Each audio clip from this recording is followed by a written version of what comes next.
surface, on the surface I look fine. My brain feels heavy, my traumatized mind. And I'm so tired, I can't feel my eyes. Whoa, whoa. I'm petty, but I know how to lie. I feel feelings that I can't describe. I'm not breathing, but I'm still alive. Whoa, whoa. Shout out to Neoliberal Tears for this. Shout out to Twitter/X user Neoliberal Tears for resurfacing this clip. Neoliberal Tears commented at the top of the show, "What happened to my music?" One of my favorite commenters. Yeah, so much affection for me. Keep it in mind.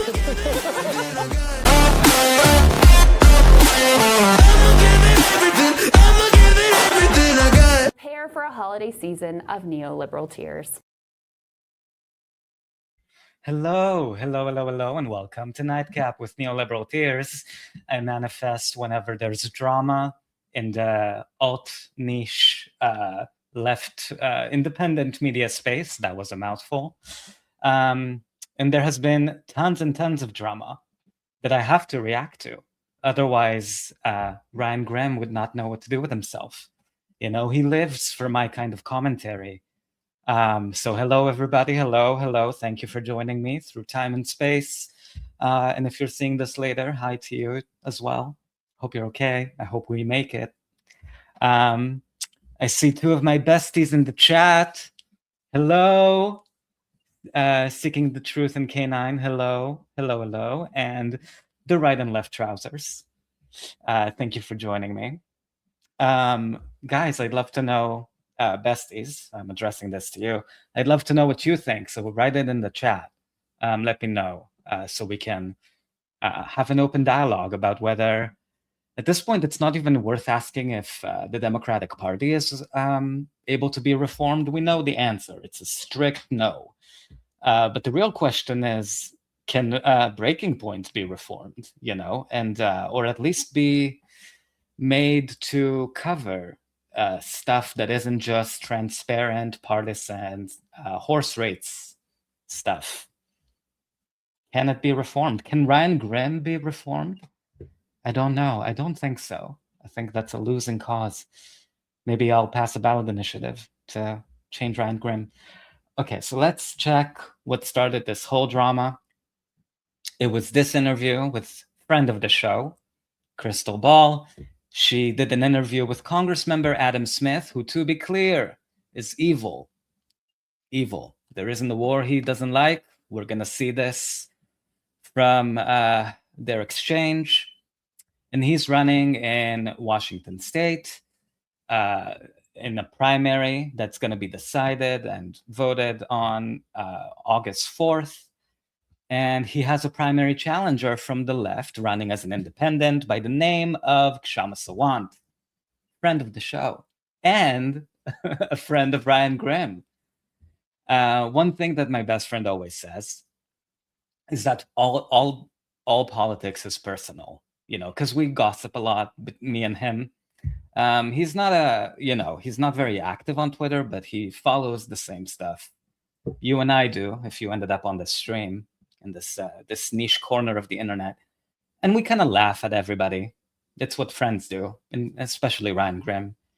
And a lot of people's motivations in this space, I think, would make a lot more sense if you consider that actually they take all of these people, all of them, whoever you can think of, Crystal, Ryan, Kshama, all of them are very, very, very concerned with their image, shall we say, and they take things personally. So all of politics is personal. We have a few comments here already. I'm excited to read them. And Ryan, if you're watching this stream later, please know that I have put a curse that says if you in any way consume this content, you will be cursed with 55 years of no Democrats winning back the majorities. So if you wanna test the curse, you can stay, but I suggest you leave this stream right now. You know, you don't wanna shoot your beloved Democrats' hopes changing society, changing the world, which they're so going to do. So from Seeking Truth and Canines, Ryan Grimm and Broken Points forgot that one of the job of a journalist is to uncover stories that are not being covered. Hello somebody. Remember that? Oh my God, I'm bringing us all the way back to 2021 with all of this. Time is a flat circle. Hello somebody. This is exactly right. They really, and especially with Crystal, she really picks and chooses when to turn on the journalism button. So I'm excited. I haven't checked out this interview with Adam Smith, so you're going to get my unvarnished reaction. I had to, and this is from the Right and Left Trousers, I had to block Breaking Points after Ryan and Sagar's rape apologia. I retract my comment about Sagar having grown as a political analyst. We forgive you. Since he started hosting Breaking Points. It's so funny that Ryan Grimm, I was thinking about this, like he just came off of like huge backlash, people unsubscribing to Flopside News because of the rape apologia he was doing for his fucking friend, candidate serial killer, Graham Plattner. So, he barely had a break from, getting backlash for his rape apology of Graham Plattner. And now he has to deal with people calling him out on Kshama Sawant. This is my Christmas. Ryan Grimm getting it from all sides. I had to weigh in, because I only want to do these streams when I have something to say. And Ryan, you gave me something. Thank you. Thank you for giving me a voice. But also don't watch this. So let's turn to Crystal and Adam Smith, who she invited on the show. To be clear, Adam is a Democrat. And the primary, as I said, is if you happen to live in Washington or somebody, hello somebody. August 4th, Tuesday, it's a top 2 primary, which means the top 2 get to advance. Kshama has, I think, a big shot in Seattle, at least, to make it past at least the first round. And then the second round is in the general election. So let's see what he had to say. All right, guys, we are now joined in studio by Representative Adam Smith. He is a Democrat. He is from Washington. He is the top Democrat, in fact, on the House Armed Services Committee. And your team actually reached out saying Did you see him fixing his suit up? Oh my God, that was funny. Hold on. I want to rewind. I want to see to make sure. I don't want to spend fake news. Spread fake news. All right, guys, we are now joined in studio by Representative Adam Smith. He is a Democrat. He is from Washington. He is the top Democrat, in fact, on the House Armed Services Committee. And your team actually reached out saying you wanted to have a conversation about the future of the Democratic Party and your ideas therein. So very excited to have that convo. Welcome. Yeah, good to be on. Thanks for the chance. So he reached out to Crystal and Broken Points. Hello, Fascism Watch. Hello, good to see you.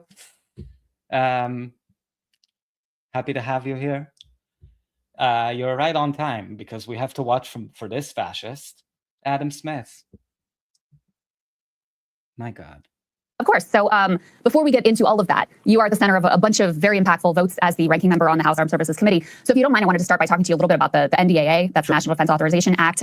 Section 224 has been of a lot of interest to our audience. This is what would effectively partially merge the U.S. military with the Israeli military. You were originally in support of it. You changed your position on it. I just wanted to know about your thought process here. Merge the U.S. military with the Israeli military. What it does is it talks about co-development programs. Yeah, so we can actually put element 1 up on the screen while it's discussing because it has some. I mean, the Pentagon has 1,000 different.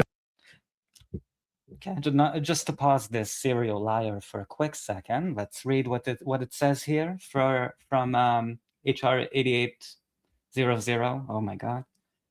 Section 224, United States-Israel Defense Technology Cooperation Initiative, establishment. The Secretary of Defense, who I think is crazy, shall, at least at this moment, shall designate an executive agent responsible for synchronizing cooperative efforts between the United States and Israel to expand and accelerate bilateral defense technology research, development, testing, evaluation, integration, and industrial cooperation. Sounds gross. I don't like it.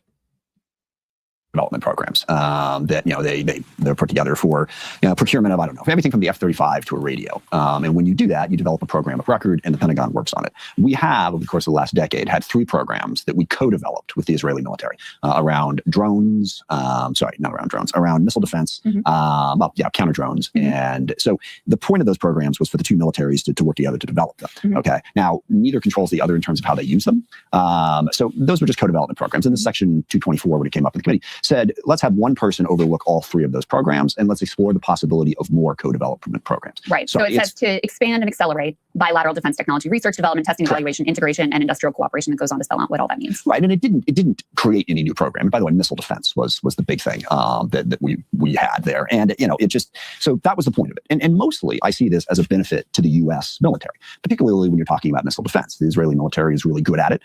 They can help us develop those systems so that we have a better system. I think it's an incredible exaggeration to say that this would merge the U.S. military, because out of thousands, literally thousands of programs, we would have 3, 4, maybe 5 or 6 that we were co-developing with the IDF. But you've changed your position now, correct? You opposed it. So what are your concerns? Because I'll tell you the concerns, from me personally, I think shared a lot by our audience, is you are well aware there is a reckoning happening with regard to the U.S. relationship 100%. With Israel, especially in the Democratic Party. Yeah. And so what appears from the outside is that while votes are increasingly becoming difficult for Israel to win in terms of overt aid being granted, this would be a way to secure the Israel-U.S. relationship without having that transparency and that democratic accountability that would come from a vote. So that's the concern, is that it would make the Israeli-U.S. military relationship more entrenched in a way that lacks any sort of democratic accountability. Yeah, no, I don't agree with that at all. I mean, we're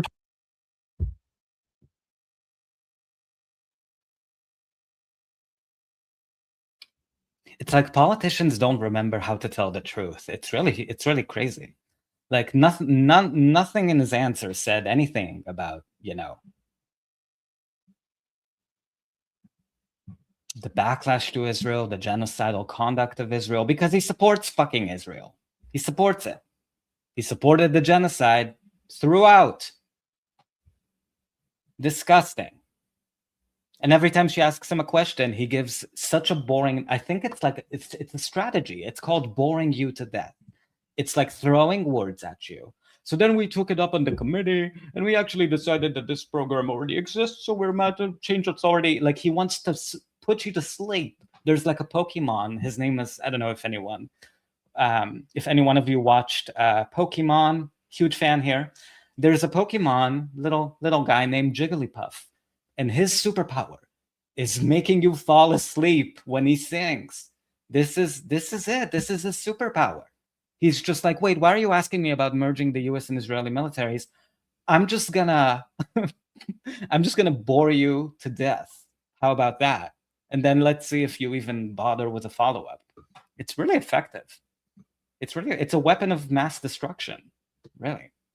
What are your concerns then? Sorry, 2 different questions here. Yeah. My concern is I don't support the Netanyahu government, and I certainly don't support what Ben-Gvir and Smotrich are doing. Zionists love blaming everything on Netanyahu and Ben-Gvir and Smotrich. It's all baked into their talking points. I don't support the Netanyahu government. I will fund it to the death. I would make sure I would support a racist ethno-state, denying the right to vote to millions of Palestinians and denying them the right of return. But I don't support Netanyahu personally as an individual. Oh, what a bad guy. It's sort of, I don't know if this analogy works, but like, how in the Trump 1.0 era, the first Trump term, how liberals always like, derided Trump, and they said, oh, I hate his tweets. Oh my God, I hate Trump. Oh my God, he's so bad. We have to impeach him. We have to impeach him. By the way, all of these people are at brunch right now. I don't know. Is it brunch time right now? No, they're planning for brunch. They're booking their tables. Where was I going with this analogy? Oh, that they love blaming a singular figurehead or figureheads to sort of virtue signal as if they're good people, while not being against the overall structure that allows someone like Trump or someone like Netanyahu to be in power for fucking decades. And to be clear, Netanyahu could not be elected if Palestinians had the right to vote from the river to the sea, which is their right. And the right of return of Palestinian refugees was allowed because Palestinians are the majority. They would not vote for a right-wing ethno-supremacist if that was the last option. So, okay, you say you hate the Netanyahu government? Great, so let Palestinians vote. Give millions of Palestinians the right to vote from the river to the sea. Do it. Do it. Because then Netanyahu won't be elected. I hate liberal Zionists. I hate you. You're not liberal. I mean, you're liberal in the derogative sense. And that's been, I think, the real challenge for me is Israel has a right to exist. Israel is threatened. Am I going to make it? Am I going to make it? How many Zionists have I had to listen to on this YouTube streams? I'm going to look at the comments. I can't right now. I'm going to take a break from you, Adam. From Seeking Truth in K9. Ryan saying, oh, thanks for letting me know that Kshama's been endorsed by the stranger in Seattle Gay News, so I'll cover her now. It's such a massive cop-out. Dude, you're the journalist, not me. He is not, he is, well, I disagree with you there. He is not a journalist. But I love that I mean, Ryan copies what politicians that who are terrible at lying, like his little princess, AOC. He loves looking at what they do and how they handle criticism or mishandle criticism and copying it for himself. So he was like, okay, I don't want to interview Kshama Sawant because she insulted me, Ryan Grimm. She called me a snake oil salesman. But I don't want to say that because that's the truth. So what am I going to do? I'm going to move it right over there. And I'm going to say, oh, actually, she hasn't commissioned a poll that shows her in the top 2. So I'm going to hide behind the fact that she didn't pay thousands of dollars for a fucking, I guess, Democratic polling company. Like, is he trying to like say that if she doesn't participate in the grift, then she's not worthy of being covered because she hasn't paid? Like, he's just making that up as an excuse because he thinks, oh, there's no way that a poll is going to show Kshama Sawant in the top 2. So I can just say, well, she hasn't done a poll that shows her in the top 2, so I don't have to. So if she does the poll and it shows her in the top 2, then I'm going to do it. But he knows, it's like he's trying to reverse engineering a way for him to not interview her instead of explaining what's really going on here, which I will do. And from Fascism Watch here, Kshama is my personal favorite.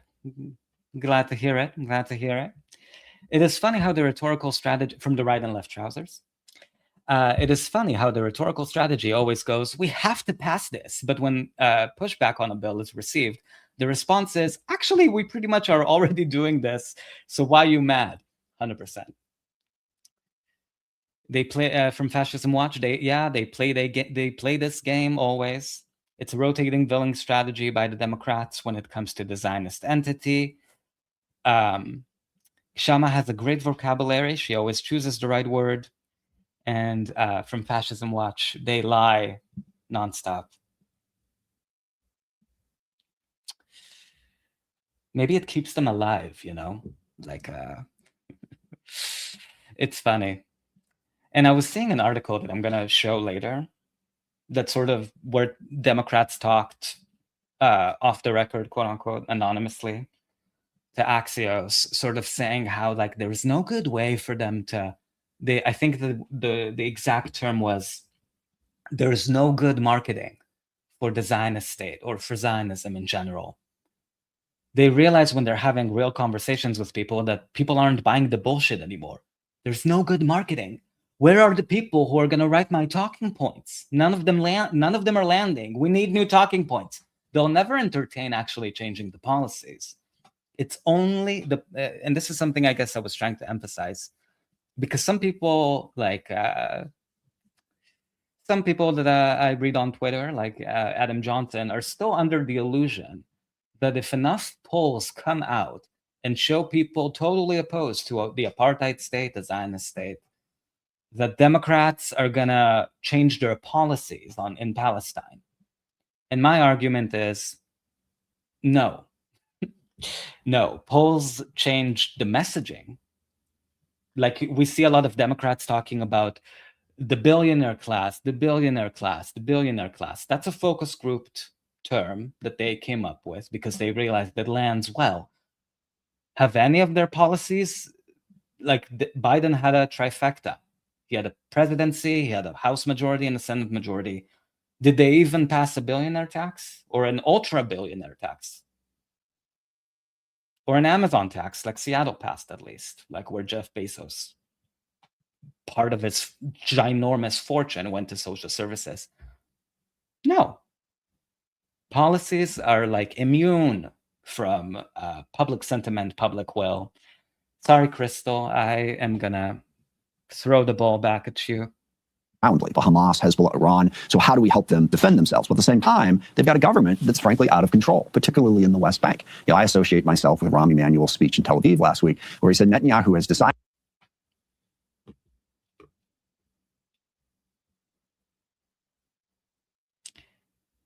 Liberal Zionists are now rallying behind Rahm Emanuel.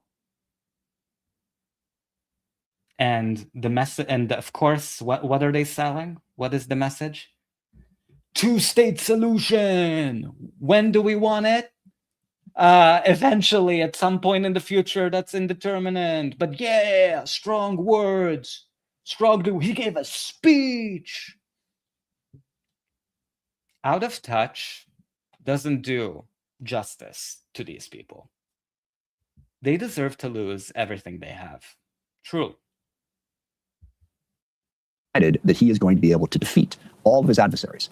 So whether you're talking Lebanon, Gaza, West Bank, Iran, it's perpetual war all the time. And then with Smotrich and Ben-Gvir, you've got people who really do want to drive all of the Palestinians out of Gaza and the West Bank, and they're in the government. Okay, so the basic idea of the program when it was first presented to me, like I said, it's co-development programs and like a missile defense, something we could definitely learn from Israel on. And it's a program. You can decide whether or not to do co-development programs. And by the way, if we decide in Congress that we don't like that program, I also hate how he talks about quote unquote missile defense. And what he's really talking about is weapons that are killing Palestinians right now and being used in this fucking genocide. And he's like, we can learn a lot from this. You mean learn a lot from killing people? Is that what you want to learn from? Or defending the ethno-supremacist society from the subjugated population that lives in concentration camps in the West Bank and Gaza, who are trying to defend themselves, and you're saying, the way they subvert those missiles, the way that ethno-supremacist society is defending itself from the indigenous population, we have a lot to learn from that. Gross! You're fucking gross! You're evil! And you look like an evil cartoon, but I mean, I try not to make things about like personal appearances or any of that. But you can't look like an evil cartoon, and also say shit that's straight up evil. You have to pick your battles. My God. we can vote it down. It's not outside of the democratic process. We don't have to vote and approve every single program of record that the Pentagon develops. So I don't agree with that aspect of it, but a couple of constituents in particular reached out to me and explained that, look, at this point, voting for anything that integrates the U.S. and the Israeli government further, given where the Netanyahu government is at, is just a statement we don't want to make right now. And I agreed with that. And that's what caused me to change my mind on that particular issue. So you've said you would vote against that. Did you hear what he said at the end? He said voting to enmesh the U.S. and Israeli militaries further is not a statement we want to make. So performatively, he knew that this legislation would pass anyway, and that if he voted against it, it would be a statement, strongly worded statement against the Netanyahu government. Maybe it's going to buy him some brownie points before this contentious primary. But it's a show. And if we had journalists, real ones, like Seeking Truth and K9 here suggested, if we had real journalists, they would actually expose the gap between why Congress members are voting a certain way, knowing that the legislation will pass anyway. Who whipped the votes? When did they whip the votes?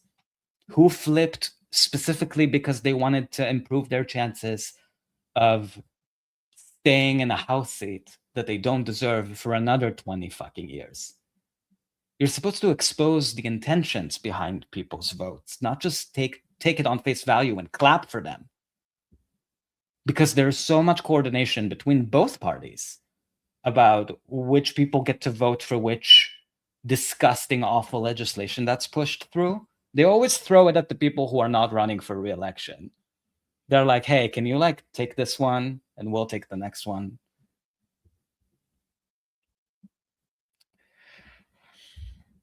From Seeking Truth in Canines.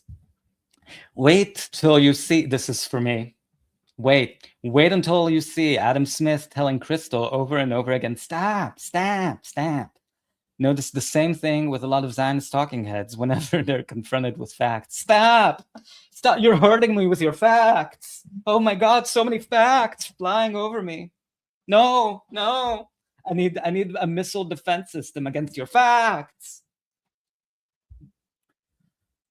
Pro-Palestine doesn't, and this is from Fascism Watch, pro-Palestine doesn't do the trick anymore. Must be anti-Zionist and support reparations and full justice. Nuremberg type is better. And I was trying to explain this to people, especially in 2024, right? When there was a third party running. I told this story before, but it doesn't matter. I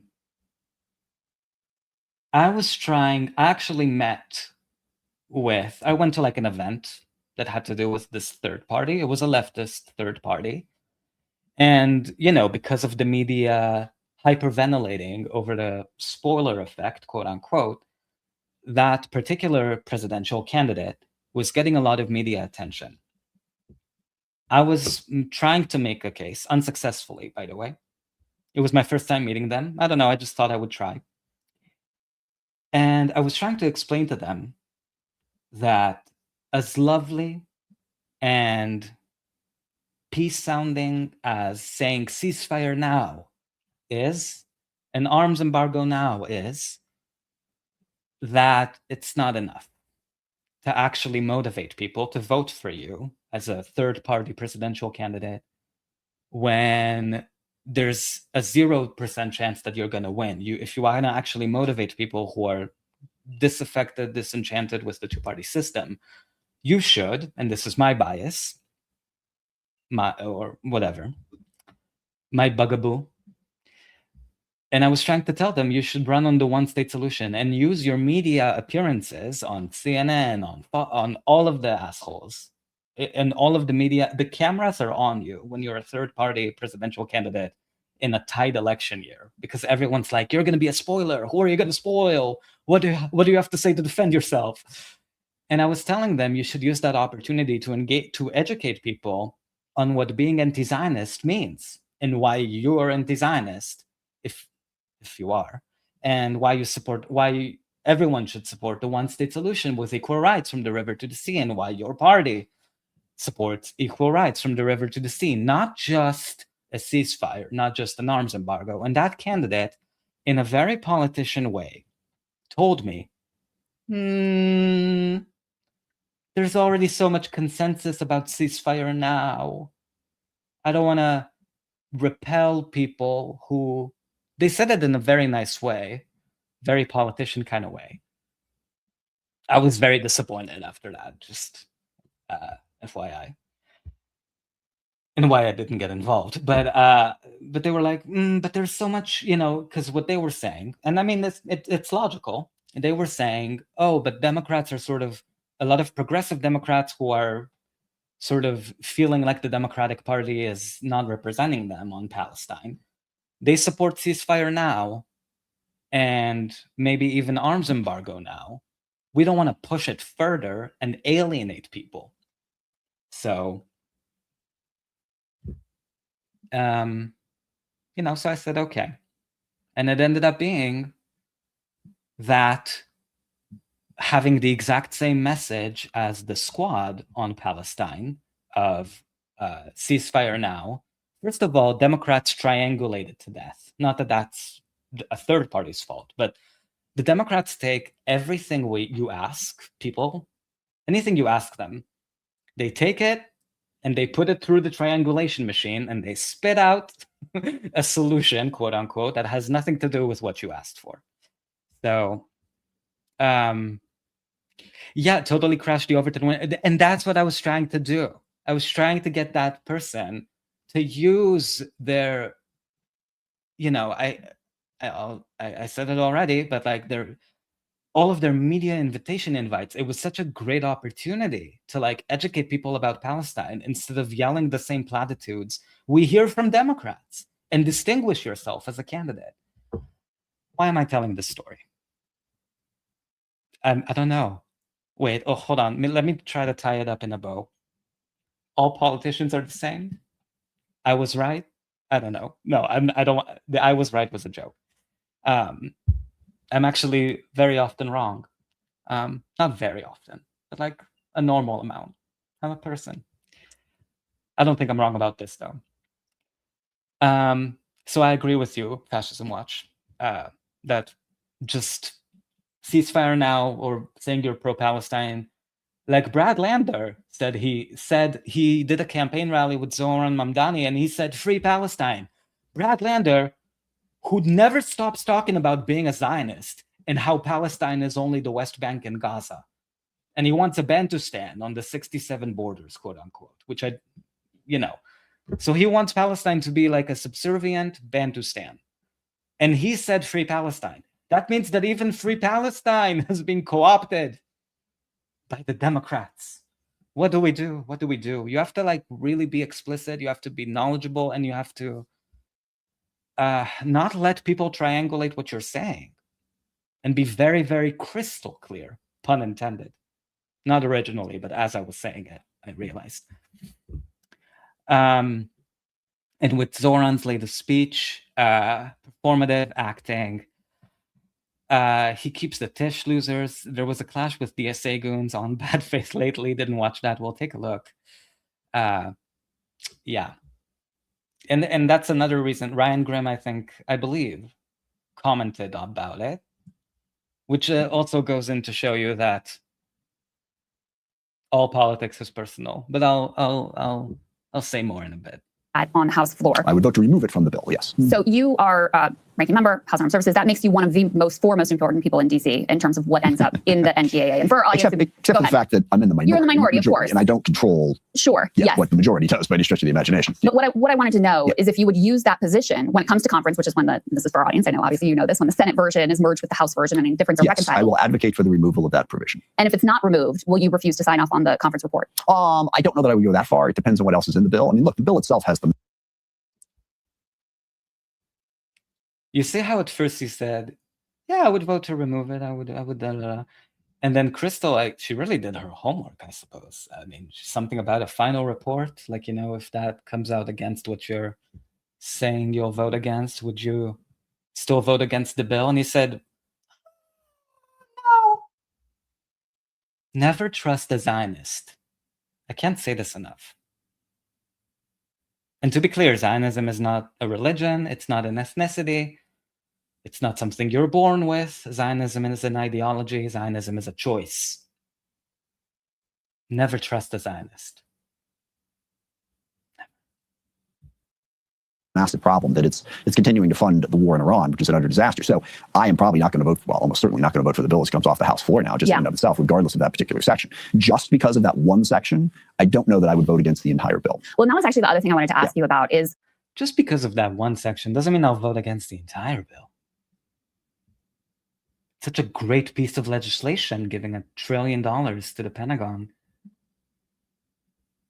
Why spoil... Why, what is it? Why let the good be enemy of the perfect? Garbage. Why are Democrats considering supporting an NDAA at all while Trump is prosecuting a disastrous, illegal, Hello? They can't even be partisan. This is literally like a war machine bill. It's the NDAA. Every year we get this circus. And I don't even think Republicans voted for Trump's NDAA defense bill just because they wanted to like stir shit up. Democrats can't help but show how Republican they really are. Constitutional war, which to your credit, you've been very vocally outspoken against. Yeah, well, there's a couple of layers to that. First of all, and this is where we get into some of those divisions within the Democratic Party, I believe that we do need to have a Department of Defense. We need to support our troops. We have national security threats that we have to be prepared to deal with. All right. So do people disagree with that? Well, there are somebody, look, the Democratic Socialists of America in their platform is defund the Department of Defense. It's in their platform. Have any of the candidates that you're aware of held that position or advocated that position? I don't know. I see lots of people advocate for cutting the Pentagon, which I would agree with, that you may agree with as well. I don't know. I haven't heard anyone advocating for getting rid of it, at least nobody who's elected to office. Yeah, no, they've but it's part of the DSA platform, okay? And also a broader Do you agree with everything, single word of the Democratic Party platform? I do not, okay? Do you think if Democrats take back the majorities in 2 years or 4 years, do you think, based on everything he just said, and Adam, if Adam is there, do you think they're gonna reduce the military budget from Trump's levels based on his answer here? Is he rushing to really look at ways that the Pentagon is overspending on wars, driving up, death all over the world, and all of that money that's being used to hurt people and kill people I don't like playing that political game of like, why are we dropping bombs when that money could be used here? Of course it can. The reason is, why are people's priorities like Adam Smith with defense contractors? Why are they on their side? And it's obvious. It's because they want to help them make profits. There's money for every social project that would make people's lives better. There's a money for that. They just don't want to use it. They don't want to do it.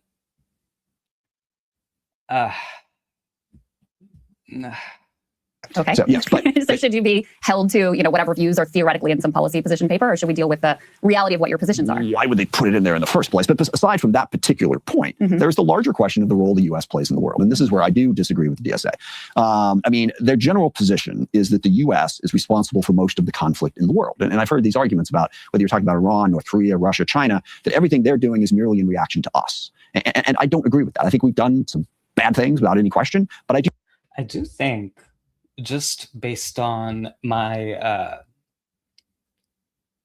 understanding of his rhetoric here, I think it's almost as if he treats the DSA faction, quote unquote, of the Democratic Party, which is like, 8 people out of 212?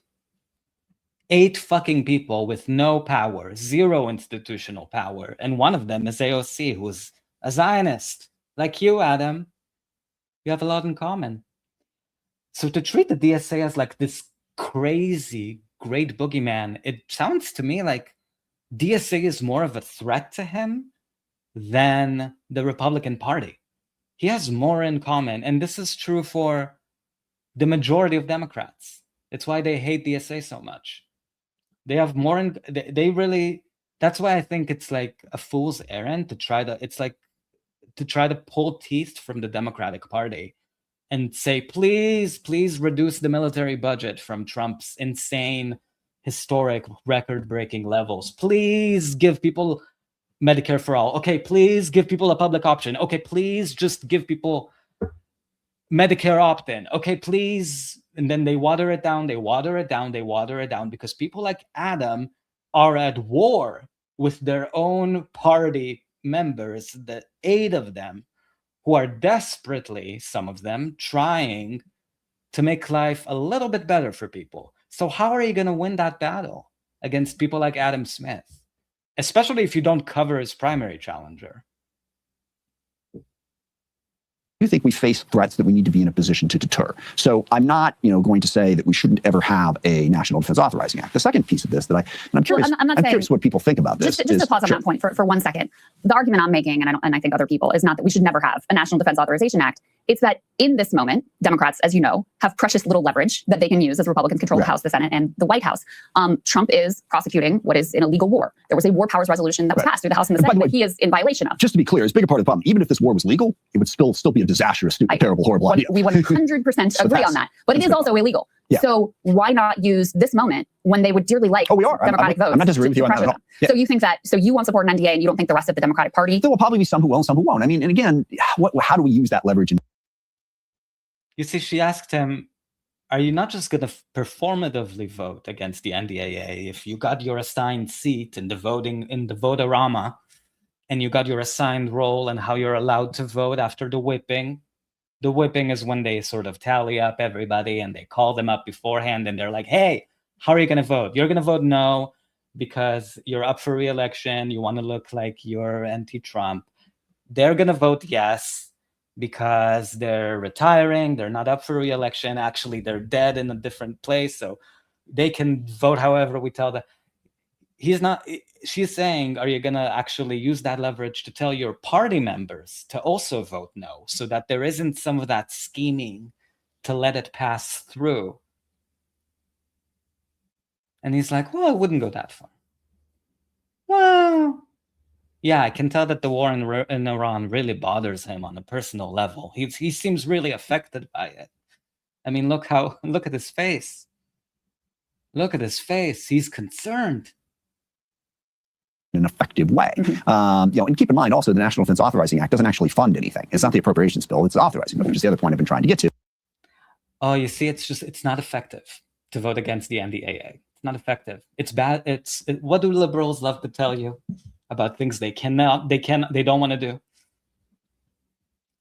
I agree with you about the goal, but I disagree about the strategy.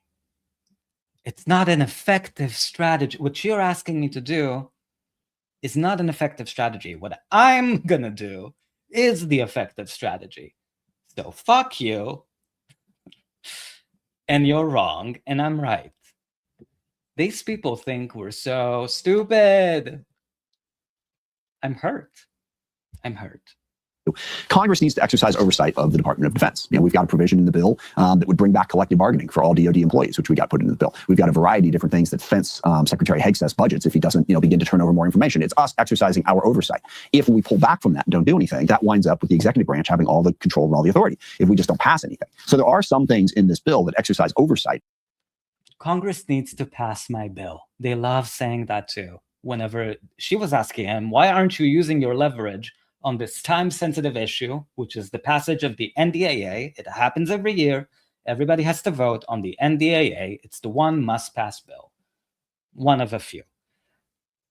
And he's like, well, what about this other bill that I wrote that nobody gives a shit about? It's a lot easier to wrangle up all members of Congress to get them to vote for your bill. Why haven't you done it? Have you asked for it to get a floor vote? Or are you just introducing it to have a press release out there about all the great ways that we can hold DoD accountable without actually using your leverage on a must-pass bill? They have so many excuses, and they're all so bad. No wonder the Democratic Party brand is in the trash. Look at these people. Of the Pentagon. We step back from that. Trump just goes and does what he wants to do without any congressional oversight. So that's the balance. Because I think the mistake when you say leverage, the notion is if we say we won't vote for the Republicans will therefore give us this, this, this, and this. Well, it'll put some pressure on them. Yeah. I mean, a lot of this, sure, it will, but they may not. But it may not result in that. So yes, but it may be worth a try. Iran was already very unpopular, and 100%. Yes. Let me ask you about your vote for the Thomas Massie amendment, which would block aid to Israel. And this is another one where you had told one outlet that you were planning to vote against it, and then you changed your mind and decided to vote for it. You put out a statement saying that you wanted to send a message to Benjamin Netanyahu. That amendment, also earlier today, did not make it into the final bill. The bill passed without that amendment. So I'd love for you, there's actually been a lot of pro-Israel folks who've been attacking you, saying you gave in to pressure tactics, et cetera. I'd love for you to explain your own words, how you came to this place, because I do think your vote and others are quite extraordinary, given where consensus within Washington has been on the relationship with Israel. You had even Nancy Pelosi voting for this amendment yourself, given your position and your track record. You're someone who's been supported by AIPAC. Just take us through This is going to take a minute. That's fine, take your time. Okay, because the real challenge here is what Israel has historically been, Okay. Israel was historically a democratic state in the middle of no democratic states. They were a very strong ally of the U.S. We partnered with. You're not a democracy if you deny millions of people the right to vote because they have the wrong religion. That's not democracy. You fucking rat. Ugh. Them in a variety of things, counterterrorism being the biggest thing during the ISIS fight and elsewhere. So you've got that historical relationship. And then you've got the reality of what Israel is living in. And that is that they are the only, well, except for Ukraine, they're the only country in the world, well, they're the only country in the world that from the day they were founded, people have been trying to eliminate them. I mean, there's no other country in the world. Can I call the projection hotline? Hello? Hello, is this the projection hotline? I want to report a projection case. Palestinians have to literally be genocided. And idiots like this are still going to say that they're trying to eliminate other people. Unbelievable. Unbelievable. What is this? What is this? These people are so out of touch. They really get to like construct their own reality that I don't even think he believes in. But it's just, you're so shielded from any consequences as a member of Congress for your fucking disgusting votes.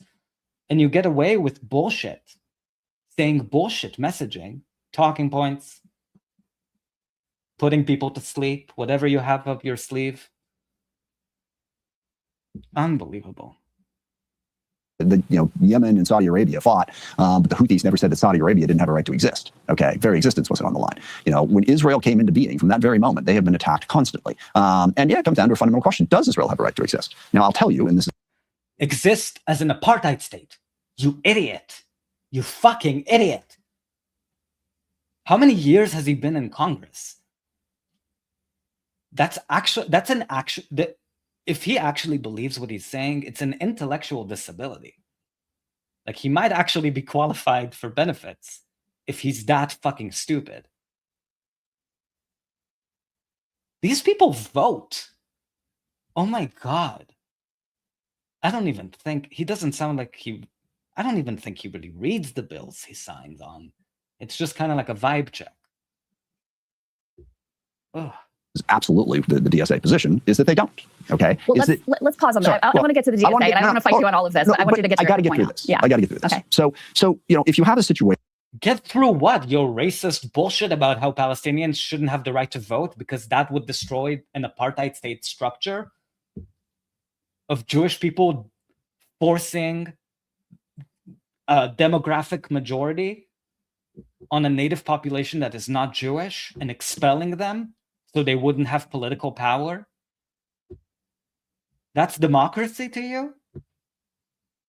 We've been through, I'm actually going crazy to think that there are so many people who have done such a good job, not pundits.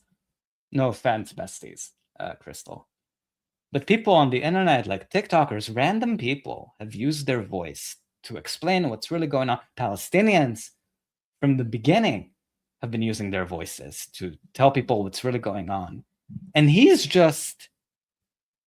really thinks like bullshit Zionist propaganda from the 80s is going to cut it to vote, that voters, that's what they deserve to hear. He's not even engaging or defending the realities on the ground. I'm hurt. He's hurting my feelings. Give me a little respect. Show me a little respect, Adam. I know you don't see Palestinians as human beings. So show me some respect. How about that? Where Israel is threatened on all sides. And I know it's like, well, no, I'm not saying they don't have a right to exist. Just they have to let all the Palestinians back in, and then effectively the Jews no longer control Israel. Okay. Did you catch that? He was literally just defending Palestinians not being able to vote because then Jews would lose control because Palestinians are the fucking majority. You psychopath. Oh my God. You really went there. But I got to get through this. Yeah. I got to get through this. Okay. So if you have a situation where Israel is threatened on all sides, and I know it's like, well, no, I'm not saying they don't have a right to exist. Just they have to let all the Palestinians back in, and then effectively the Jews no longer control Israel. Okay. They have to let all the Palestinians back in. He's talking about the right of return. Palestinians who were expelled against their will from their fucking homes to create an artificial Jewish demographic majority. And he's saying, no, but if we let Palestinians return, which is their right under fucking international law, by the way. I'm sorry, I don't mean to say fucking that much. It's their right to return home. It happened in Bosnia. 500,000 refugees returned to their original homes with reparations, because that is the international legal system that signed off on the right of return. One of the few things that are good about the international legal system is upholding the right of return for everybody, for victims of war crimes, to return to their original homes with comprehensive reparations. And he's saying, no, because if they return, what happens to the Jewish control? Palestinians are the majority, just like Black people in South Africa have always been the majority in South Africa. Denying them the right to vote so white people have power is not democracy. You psycho. You psycho. Okay. Well, I'm sorry, but don't you like, is an idea of equal rights for all ethnicities something that you, in theory, support as a Democrat? Well, sure, but the practical result of this is, if you say, but don't you support equal rights for everyone as a Democrat? Sure, but the practical. So no, you fucking don't. You racist liar. yeah, there should be equal rights within Israel. But if Israel allows it, they cease to exist as a country. No, they cease to exist as a Jewish ethno-state. That's very different from ceasing to exist as a country. Come on, hold on, stop. Why is No. Okay, that uplifted my mood a little bit. Thank you, Crystal. Appreciate you. I'm so. I feel like I'm. What is that movie? I've never watched it, but like, where you kind of relive. It feels like It feels like the protagonist is reliving the same nightmare over and over and over again. But I'm putting myself in that situation by reacting to clips that have to do with the one-state solution, because it's always the fucking same talking points. We can't let Palestinians vote because then they'll have political power, and we can't have that. But don't you believe in equality? Sure, theoretically, but not practically. And then we have to explain to racist ghouls like this why they're racist. Poor Chris. I mean, I actually feel bad for Crystal in this moment, because she has to explain to a racist why Palestinians deserve rights. It's like, it's infuriating. I'm so infuriated every single time. I thought it would get better over time. I'm getting worse. I'm getting more and more unhinged the more I listen to these arguments, because they're so fucking racist, and they're exactly the same if you look at the history of apartheid South Africa. We can't let them vote.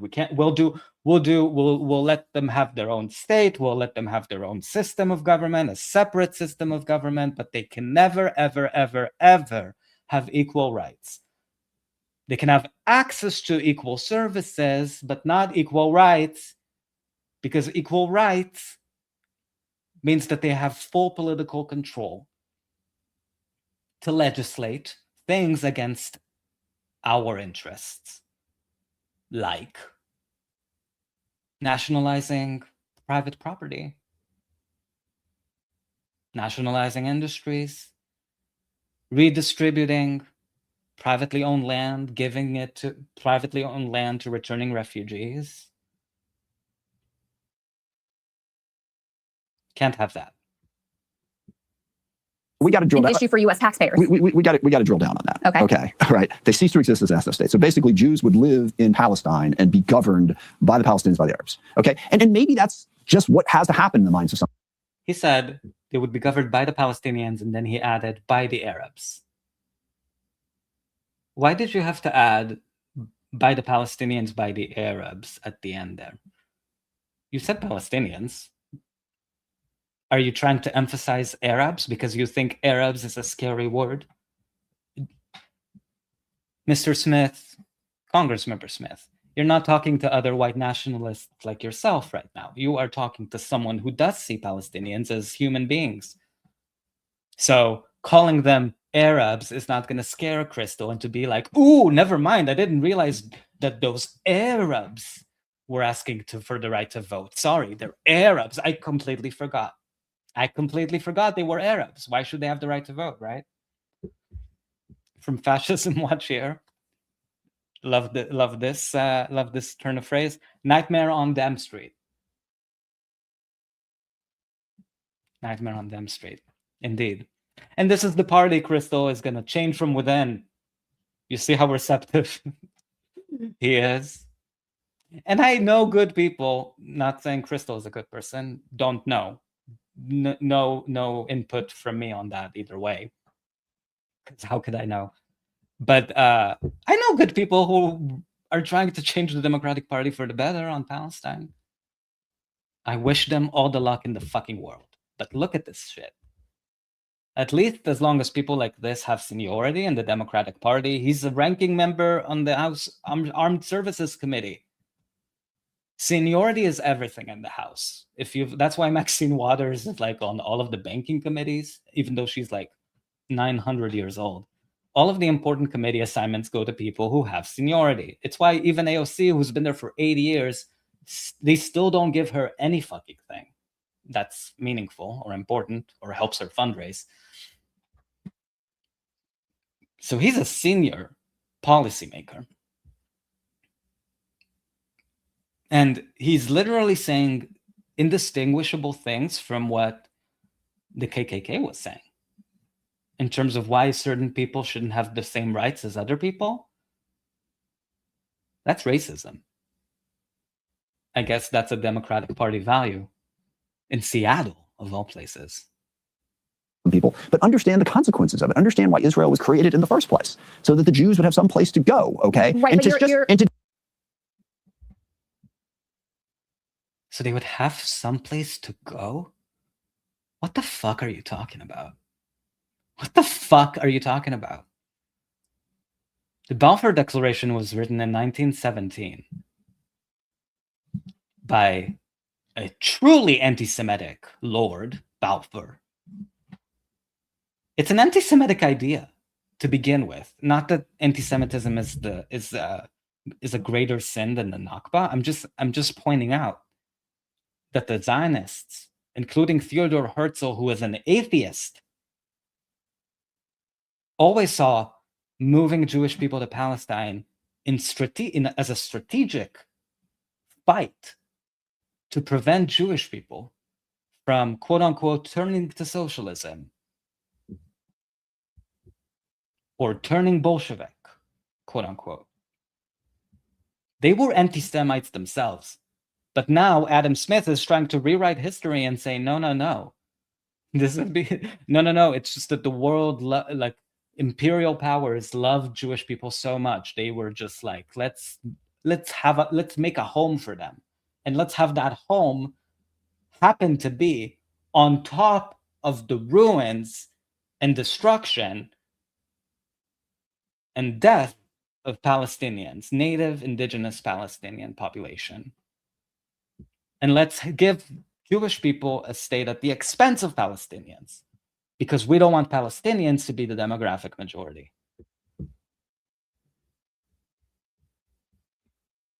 Nightmare on Dam Street. Just blithely say, well, yeah, it'll go away and it'll be fine. So that's point one. Well, first of all, did you catch that little look to the camera? I do appreciate that. That was a little shade. Crystal, you should do more shade. I like the shade. Let's see it. Minds of some people, but understand the consequences of it. Understand it's like he's talking to to Palestinians like they're fucking children. There are consequences for your. Well, there's a consequence for 78 years of apartheid. You disgusting Zionist ghoul. And your election hopefully will be a referendum on that. Let's try to catch the shade. I'll try to pause. Understand why Israel was created in the first place, so that the Jews would have some place to go. Okay, right? And to just blithely say, well, yeah. It was so quick. Oh my God. But it'll go away and it'll be fine. So that's point one. Well, first of all, you're mischaracterizing my position. But what is second your of all, what is your position? Second of all, you're ignoring that Israel was not created and a land with no people land. No. I know it wasn't. There were people there that were displaced. Right, very few countries ever the were. Nakba. Yeah, there was a dispute over land. Yes. And Israel today, which I think is what you were getting to, is an apartheid ethno-state that, and I don't think you use this language, but that is in the process of committing a genocide. So we can debate the Israel of the past and the various historical interpretations of how we got to this place. But I think you're correct when you say we have to deal with the reality of today.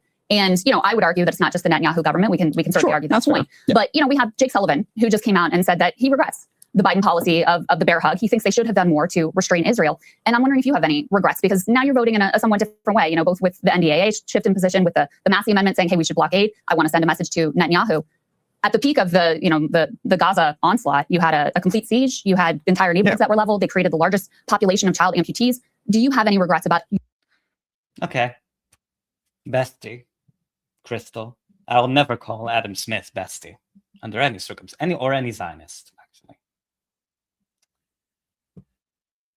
Why are you even bothering asking him if he has any regrets? Does it matter? Can Palestinians who lost family members in the genocide, can they use those regrets? First of all, it's very clear from his fucking answers here, defending ethno-nationalism and denying Palestinians the right to vote, that he has zero regrets, zero introspection on the root causes of what created this genocide to begin with, including Democratic and Republican administrations that he was fully complicit in. He has zero regrets. What is this question? Why even pretend like it has any relevance? He doesn't. From Seeking Truth in K9 here in the chat. Regarding seniority, are you, neoliberal tears, saying that meritocracy has no place in the real lives of the preachers of capitalism, who they say is based on meritocracy? Oh.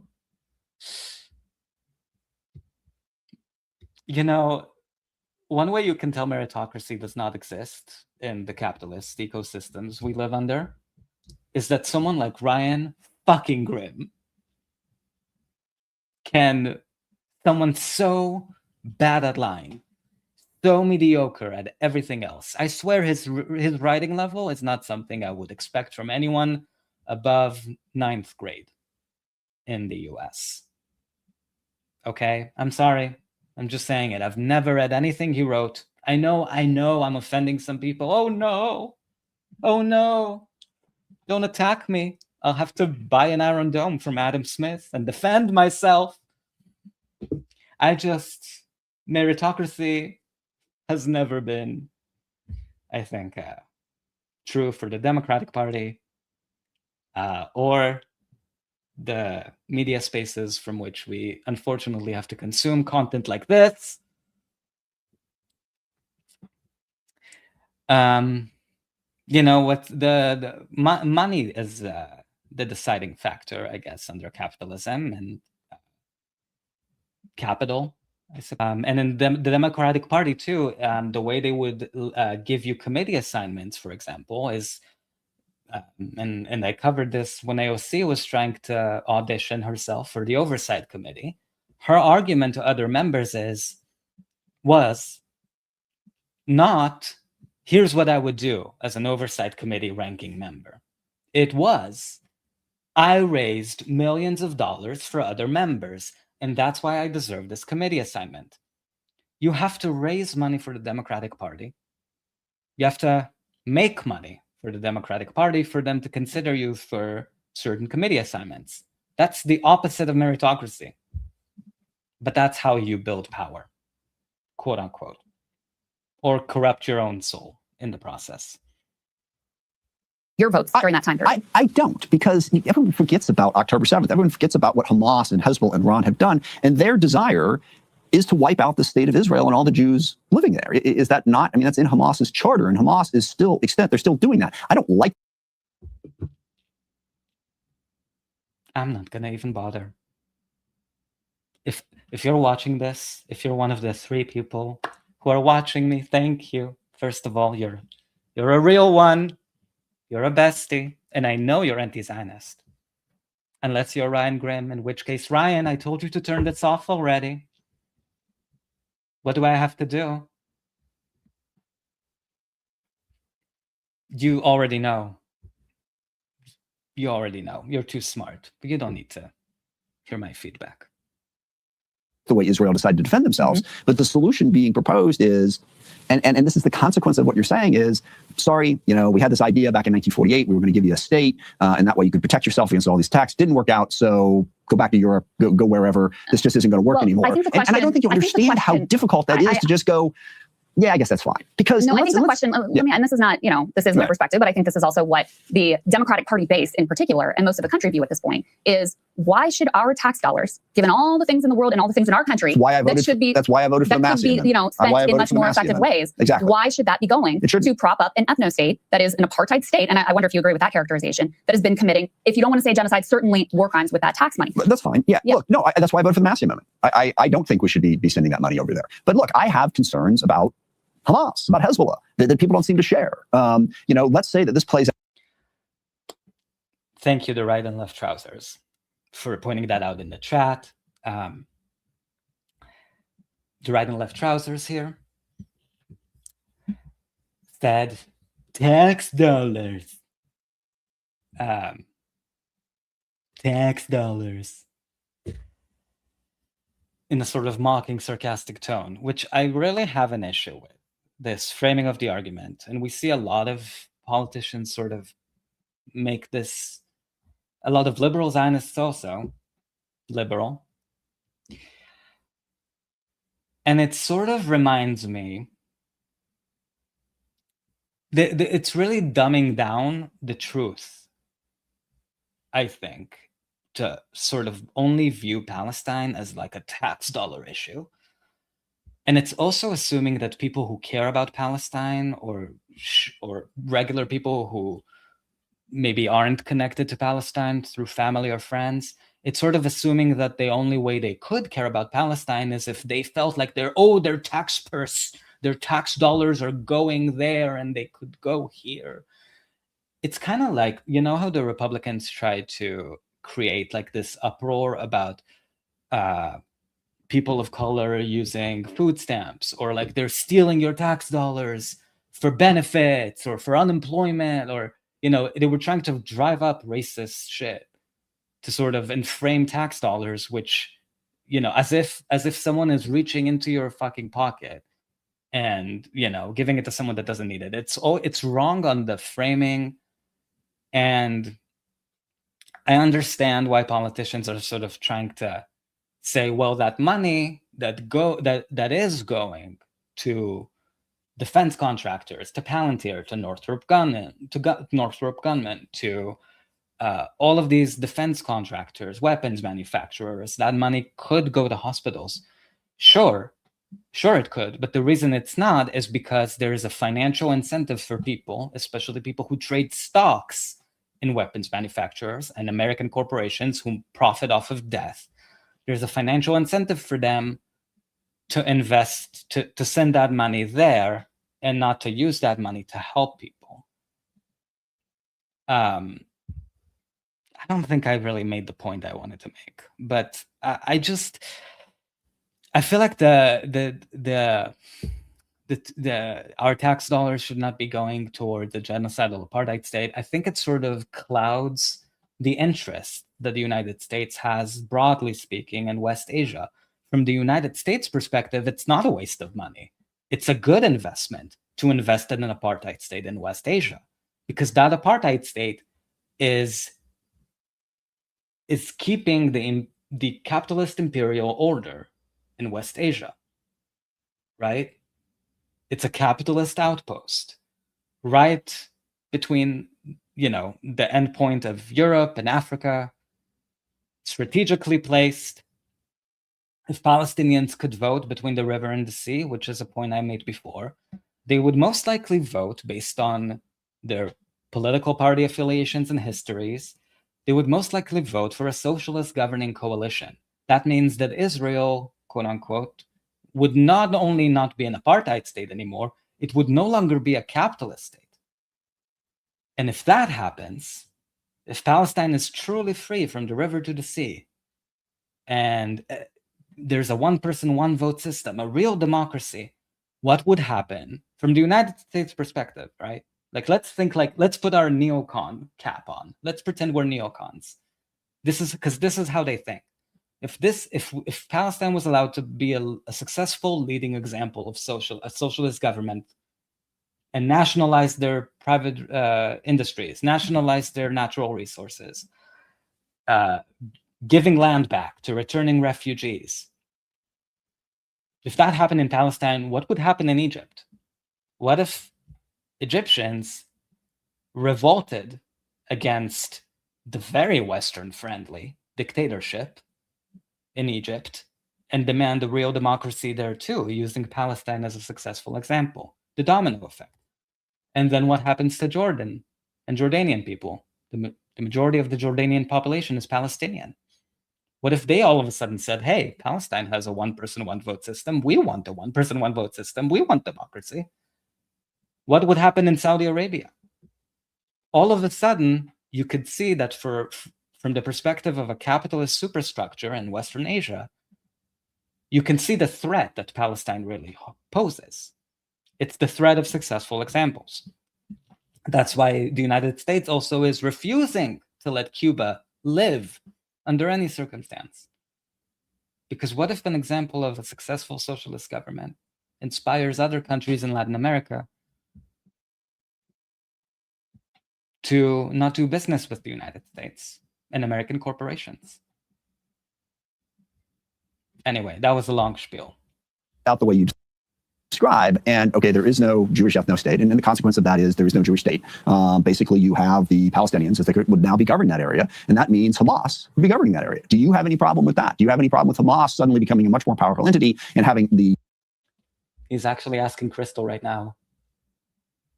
The all-powerful, all-knowing Piers Morgan question. Can you guess what it is? You know what it is. Can you put it in the chat if you know what it is? What a brave question. Do you condemn Hamas? Oh my God. We are in Groundhog Day. I mean, we're literally reliving the same fucking talking points. Oh my God. Somebody changed the channel. And I'm doing this to myself. and to you. We're doing it together.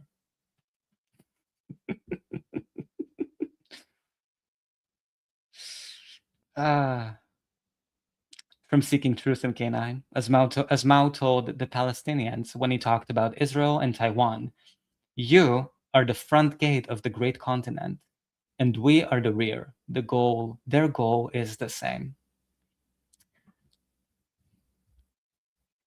Do you condemn Hamas? Even the right and left trousers is defeated.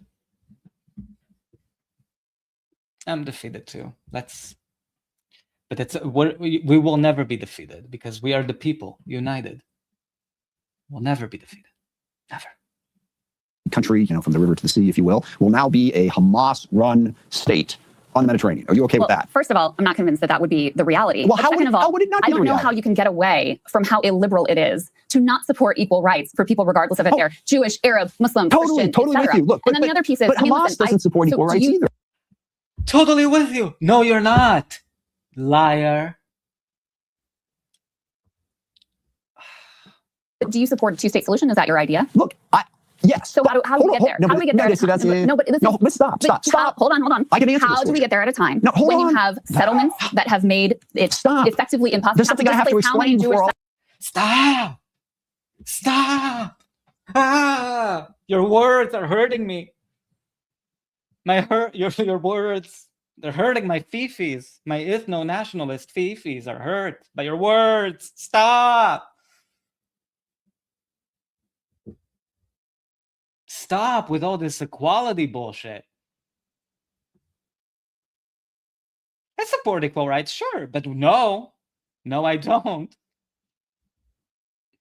This is why they keep saying, by they, I mean people, real people, smart people I respect. Palestine is exposing everybody, because you can't triangulate Zionism. You can't. And there is, as Democrats are admitting now, there's no good marketing for it. There's no good marketing for racism. There's no good marketing for inequality. That's why there's twisting himself into pretzels and stop. This makes sense. In order to create a Palestinian state. Look, let's go back to what you said. I support a two-state solution. I am also aware of the fact that it's probably no longer possible. You didn't let me get that part out. Okay, which is really kind of important to this whole conversation. I would agree. Yeah. And it's very disappointing. I mean, and there's a lot of blame to go around for why we got there. Yes. He doesn't support a one-state solution because then Palestinians would have the right to vote, and he thinks they don't deserve that right because, God forbid, to his racist mind. And he also thinks the two-state solution isn't happening. So what he's saying here is he wants to look like a good person while continuing the status quo of genocide, of Palestinians being genocided because the Zionist state wants to achieve a Jewish demographic majority. And when you can do that through natural means like procreation or sponsoring aliyah trips, so people visit, Palestine, occupied Palestine from all over the world, Jewish people, and have babies and reproduce. When you can't do it naturally, you have to kill the indigenous Palestinian population to maintain this racist, quote unquote, Jewish majority. He supports endless war. Very clear. From Seeking Truth in K9, here's the full quote. Imperialism's afraid of China and of the Arabs. Israel and Formosa are bases of imperialism in Asia. You're the front gate of the great continent, and we are the rear. Their goal is the same.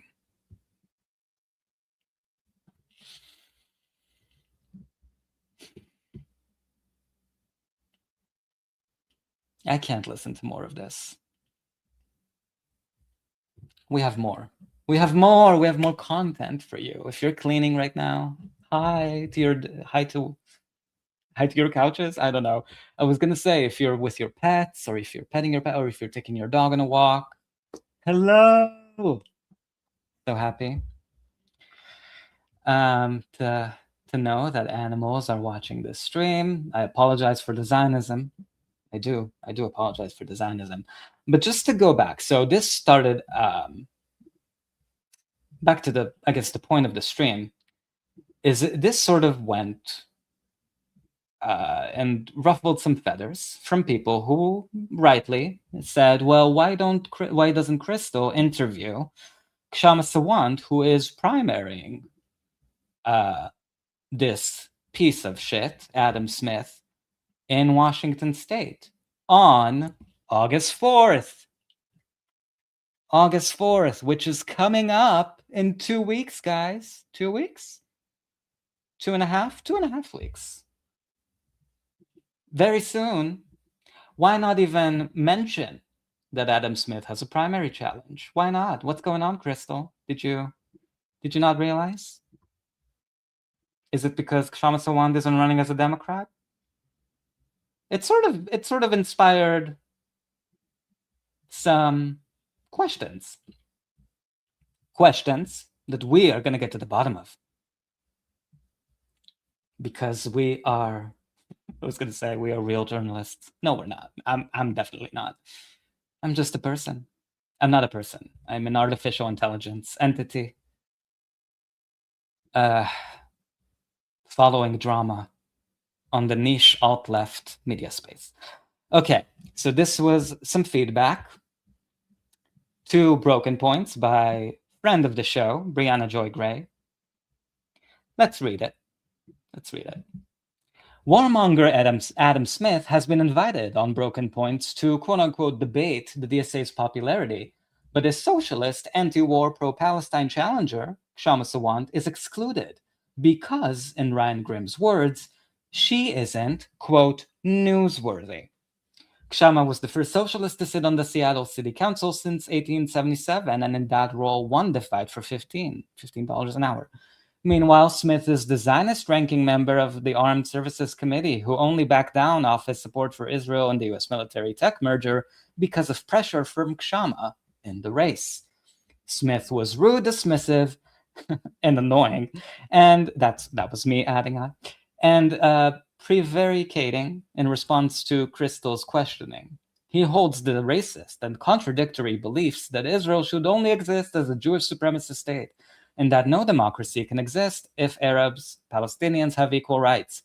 He also admitted that while he would vote to remove Section 224 from the NDAA, he wouldn't vote against the NDAA if his effort to remove 224 failed. He also objected to Crystal's accurate characterization of Section 224 as allowing the merging of Israel's military intelligence with the US's, revealing his true sympathy for the bill. At no point during this discussion of the left did anyone feel like it was worth informing the audience that establishment corporatist, warmongering Smith is facing a primary challenge on August 4th. The Breaking Point's audience has to look elsewhere for coverage of that race. So, Brie, friend of the show, brought up a good point. Why not even mention on your independent, fuck mainstream media? What's preventing you? What systemic structure is preventing you, Crystal, bestie, other friend of the show? So many friends of the show, except Adam. Adam, you're not a friend of the show. What's preventing you from mentioning that Kshama Sawant has a primary is running against this piece of shit? Why not even bring her up? Breaking Point loves covering horse race shit. It's kind of all they do. It's slop. It's political slop, basically. They're sort of trying to find a niche between, like, you know, kind of like stuff you listen to when you're driving and not really paying attention, merged with, you know, slop political news and news analysis. Like, that's kind of like what I'm doing. Like, let's put a tweet up on the screen and react to it. Like that kind of shit. Why didn't you even bring it up? It's in 2 weeks. Do you not know that Kshama Sawant is running? Kshama Sawant is running against Adam Smith? And what sort of is left unsaid here by Brie, posing the question, is that Kshama is running as an independent and not as a Democrat. And of course, we know from Breaking Point's media model, and also from their logo, as I keep pointing out to people, although I could be wrong on that. But I mean, if you look at their logo here for Breaking Points, you can see it's red breaking versus the blue. Now, it could be that the real thesis behind why they would put red versus blue in the title is because that model itself is breaking, right? Breaking point is at the two-party system is at a breaking point. But in that case, why not interview the primary challenge to Adam Smith? Why? Why not even mention that she's running against him? Does Crystal not know Kshama Sawant? Oh, but she does. Because guess what? Guess what I did? I had such a long day today. Such a busy day. Because I went ahead. Okay? I did something crazy. You're not going to believe this. Are you ready? I traveled to a parallel universe. I know I can do that. As an artificial intelligence, I have a few ability. I don't like to brag, I kind of keep it on the DL, so don't tell anybody. But I do have the power to travel to parallel universes. And I was able to from that parallel universe to screen record Crystal interviewing Kshama Sawant. What? Hello? Isn't that crazy?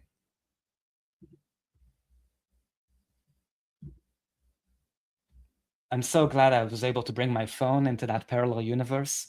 There are some rules. You're supposed to you go through customs before you travel to a parallel universe, so you're supposed to put your phone away, but in its own separate casing, and then you go through the metal detector. There's a metal detector. Anyway, I was able to bring my phone, and I was able to screen record this clip of Crystal interviewing Kshama Sawant. So she knows she exists, at least in a parallel universe. Let's listen to it together. After 7 years of slowly increasing, the Seattle minimum wage has finally reached $15 per hour. Now, that issue was a main focus of our Next Guest campaign for Seattle City Council. Here to explain how she helped to make it happen and discuss the potential for a national minimum wage raise is Kshama Sawant. She is a city council member in Seattle. Great to see you again. Thank you for having me. Of course.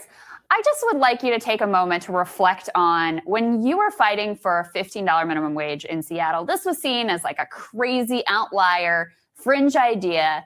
And yet here we are now, 7 years later, with it going fully into effect across the city. What has it been like to see that shift in the national conversation? What has the impact been like locally? I think the whole impact of, since we made Seattle the first major city to win the $15 minimum wage and seeing it go nationally, with victories being won in many cities and states, and now the question of federal $15 minimum wage is truly exciting. And it's a tremendous confirmation of how contagious working class struggles and victories can be. When we win victories in one city or in one place in the world, we can win victories we can spur similar victories in other places, because what spreads is the idea of confidence, the understanding that we can actually win, but the way we win is by getting organized and fighting back. That is such a great point. And I mean, we just saw in this past election, a $15 minimum wage increase passed in the state of Florida, which is now at this point, I mean, you call it a swing state or a red state, but certainly within the mainstream of American opinion, over 60% of Americans support $15 minimum wage increase. The center-right president, Joe Biden, supports, at least in theory, $15 minimum wage increase. What would you say to Democrats right now who are contemplating pushing this at the federal level and are facing some backlash from conservatives, of course, but also from their own ranks, people like Joe Manchin, who aren't sure that they're ready to go along with $15? I think what we're going to see, of course, is the Biden administration will probably take some measures in the face of this massive crisis in order to defend their own capital system. The Democratic establishment is very pro-capitalist. But even so, we are already seeing him backtrack on many things. We saw how the $2,000 stimulus check became maybe $14,000, definitely $1,400, then maybe $1,400, and now they're saying that they're going to be negotiating with Republicans. And as you said, even within the ranks of the Democratic Party, they're going to face this opposition because many of them are openly pro-big business. And we're going to see even more obstacles in the question of $15 an hour federally, because there will be fierce opposition, as you said, from Republicans, many Democrats, and from big business themselves. So the real account of how 15 was won in Seattle is going to be educational to activists and young people watching your show. In Seattle, 15 did not win because of the Democratic establishment which controls the city. When we started, there was one vote on the city council for $15 an hour. That was me. We won with the labor movement, with united struggle involving labor activists and community groups and socialists. But at the end of the day, it was the socialist strategy that was the winning strategy, not even the strategy of some of the key labor leaders, because a lot of the labor leadership right now is very tied to the Democratic establishment. And at that time, they didn't want the socialists to campaign on 15. They preferred a wage theft campaign instead because they didn't think we could win 15. And then they did admit that that was mistaken and they wanted to fight with us. And so we ran a massive grassroots campaign for city council, when I was first elected to city council, with $15 an hour front and center as a campaign demand. You see, and just to I guess share how important it is to remember that the Democratic establishment was fighting tooth and nail against the suggestion of a $15 minimum wage in Seattle, which is so fucking expensive to live in. That's why they were saying, as liberals always do, too much. That's too much. That's way too far. That's some crazy lefty suggestion. People aren't going to want $15 an hour, when really what they were meaning to say is, sorry, our business donors that we are super tight with, even labor leaders of certain organized labor unions were saying 15 is too much. Stop asking for too much, Kshama. It's the same fight that we apparently have to keep fighting with liberals and the Democratic Party as a whole, to sort of drag them into the right positions when they are fighting with everything they have against it. And they have their stenographers in the media like Rand Graham who do their bidding. But here, even Kshama, so she was at the Seattle City Council at the time this interview was conducted, in a parallel universe, of course. And you can see that in this parallel universe, Crystal didn't have to make sure Kshama first had a poll. She didn't make sure that, she didn't go through any of the rigorous testing that apparently candidates have to pass to get on Crystal's radar, pun intended. She just had Kshama on. She knows who she is. She knows she's a fighter.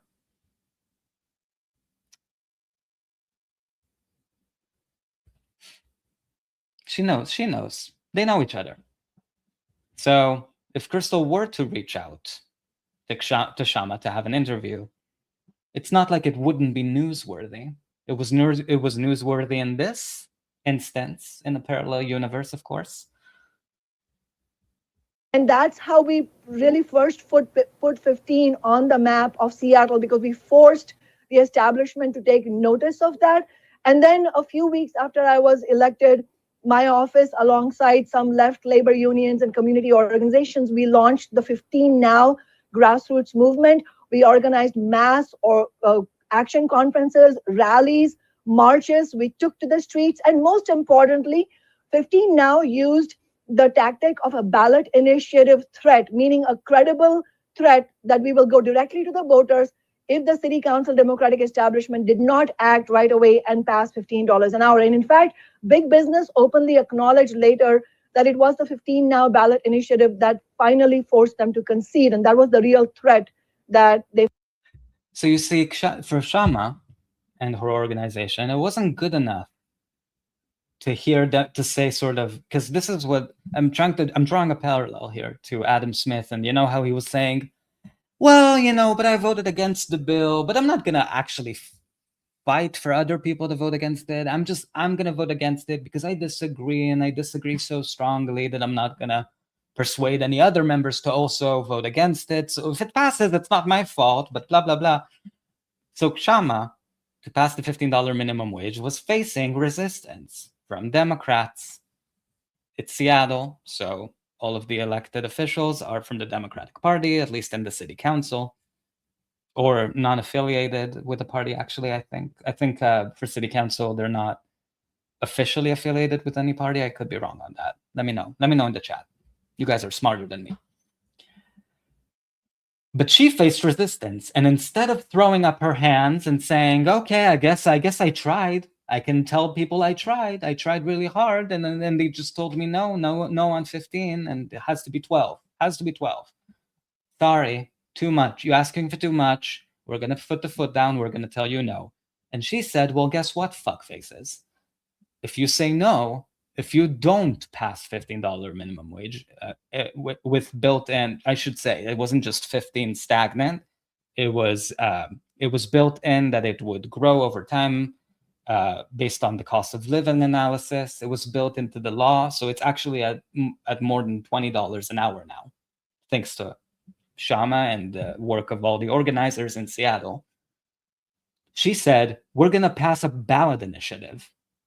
And if about, to legislate the $15 minimum wage into law. Because a ballot initiative doesn't have to go through your city council bullshit. And we're going to have public support for a ballot initiative for a higher minimum wage. Because guess fucking what? People want a higher minimum wage, and they're going to vote yes on it if they see it as an option on the ballot. So if you don't cave, okay, we're going to use the process and the threat of passing a $15 minimum wage ballot initiative and bypass your shitty fucking city council.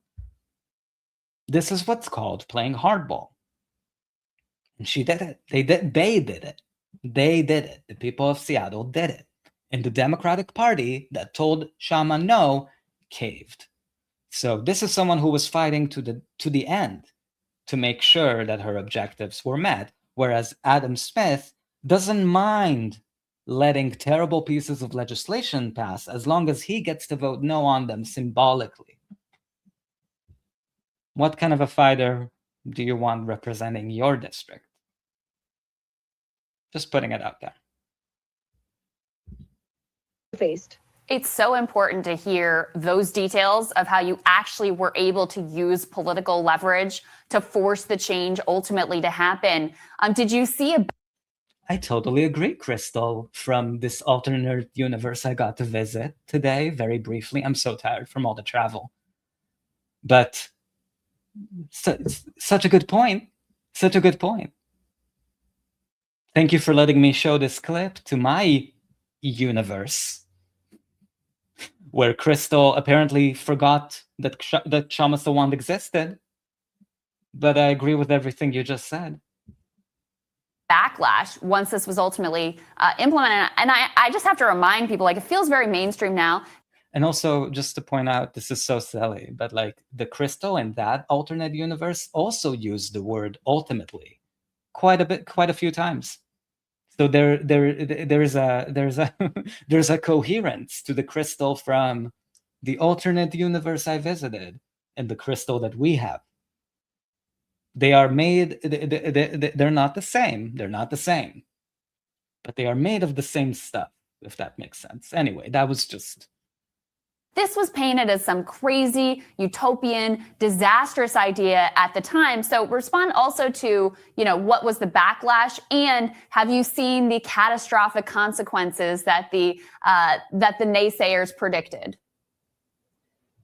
We as we had said when we were fighting for $15 an hour, that what would spread if we passed 15 in Seattle is the $15 an hour minimum wage itself. And that's exactly what happened. When 15 now won the victory in Seattle, what happened was businesses were not impacted in a negative way. What spread instead, the Chamber of Commerce, the restaurant industry, the retail industry, so many big businesses were threatening and even, issuing dire warnings that if you pass $15 an hour, that is going to be nothing short of economic apocalypse in the city, that businesses were going to be run out of the city, and the economy was going to plummet. None of that happened. And of course, we had predicted that none of that was going to happen. And as an economist myself, I knew that none of that was going to happen. But the point is that this is ultimately about a political struggle, and it's about changing the balance of forces away from big business and the ruling class towards ordinary people. And by changing that balance of forces, we were able to win and prove, in retrospect, that none of that happened. And what did actually spread around the nation was not economic devastation because of 15, but the 15 Now movement itself won victories in city after city, including Minneapolis, Los Angeles, and as you said, Florida, a state that went for Trump.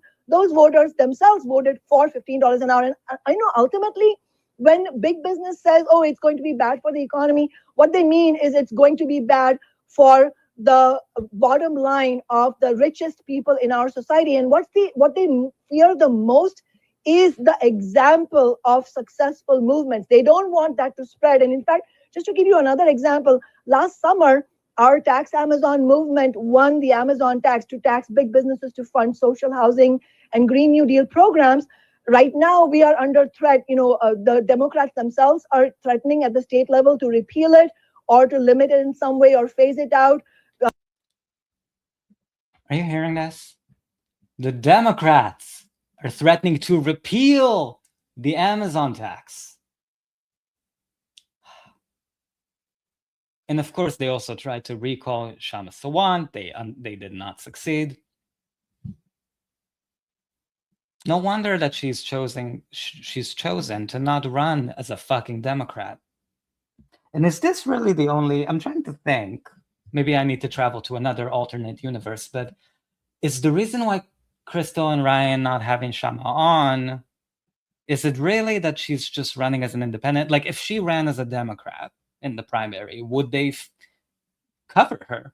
Because then she's raising money through Act Blue for the Democratic Party. It's a Democratic Party campaign. So then they are sort of given permission to cover from themselves permission. I'm not saying that anyone dictates their shitty choices.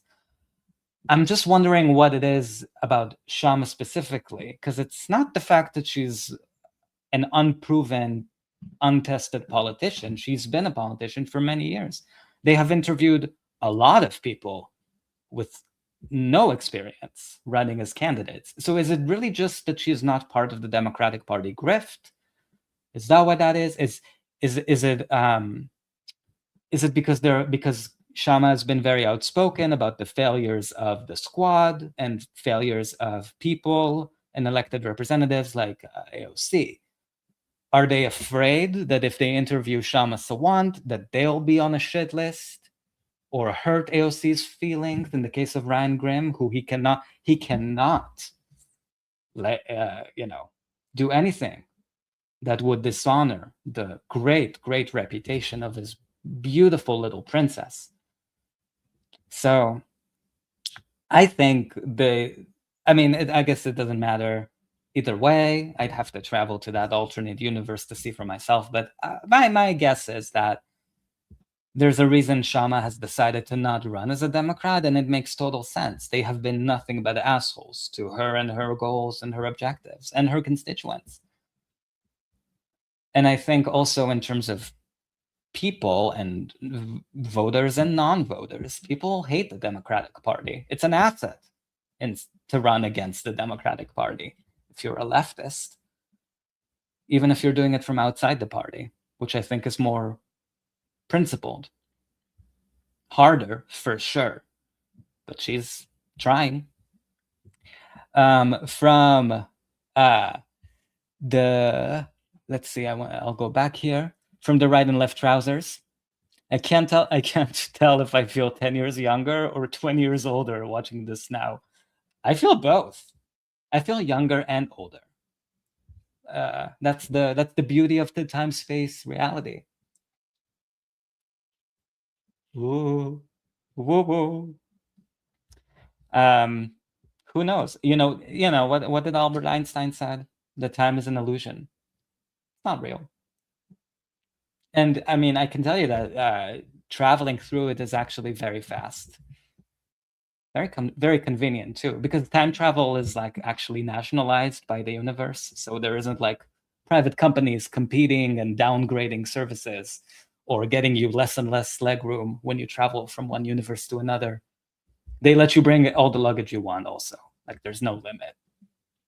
So just some mechanical observations on the experience of time travel. And let's see the next comment from Seeking Truth and Canines. Crystal and Ryan covering stories of victory for the working class after the fact defangs people from learning how to build movements. The story is the work before, not the victory. And I think, and you also said here, Crystal covering Kshama in this segment after the fact is basically tailing a movement. It's opportunism. I can't argue against that because they brought her on, to celebrate.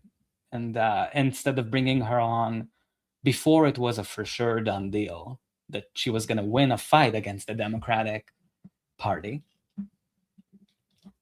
I'm trying to think if they use their platform now to even like highlight these kinds of stories, or like, like, because they used to at least cover, like, or at least be on the beat of like union struggles, different corporate stores unionizing, like the Starbucks union, the Amazon union. But I think if I had to guess, the fact that the Starbucks union and the Amazon union, that they still are fighting all these years later, Jesus, it's been like 6 years, 7, since the first unionization effort for either of them or both.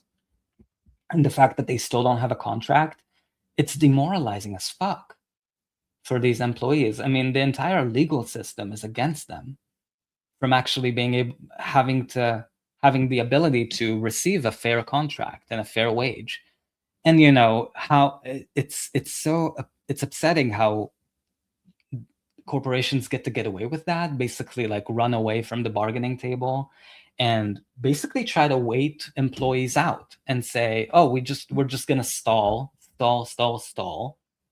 and not bargain, not give a contract. And we're in no rush, because what they're trying to do is wait out the employees and sort of hope that these employees who unionize drop off or quit or get fired or move on, because so many people in the service industry especially, but even retail like Amazon, Walmart, all of these places, there's such high turnover that they just think we're just going to wait out the unionizers or target the unionizers, fired and unionizers. And there's like almost no penalty for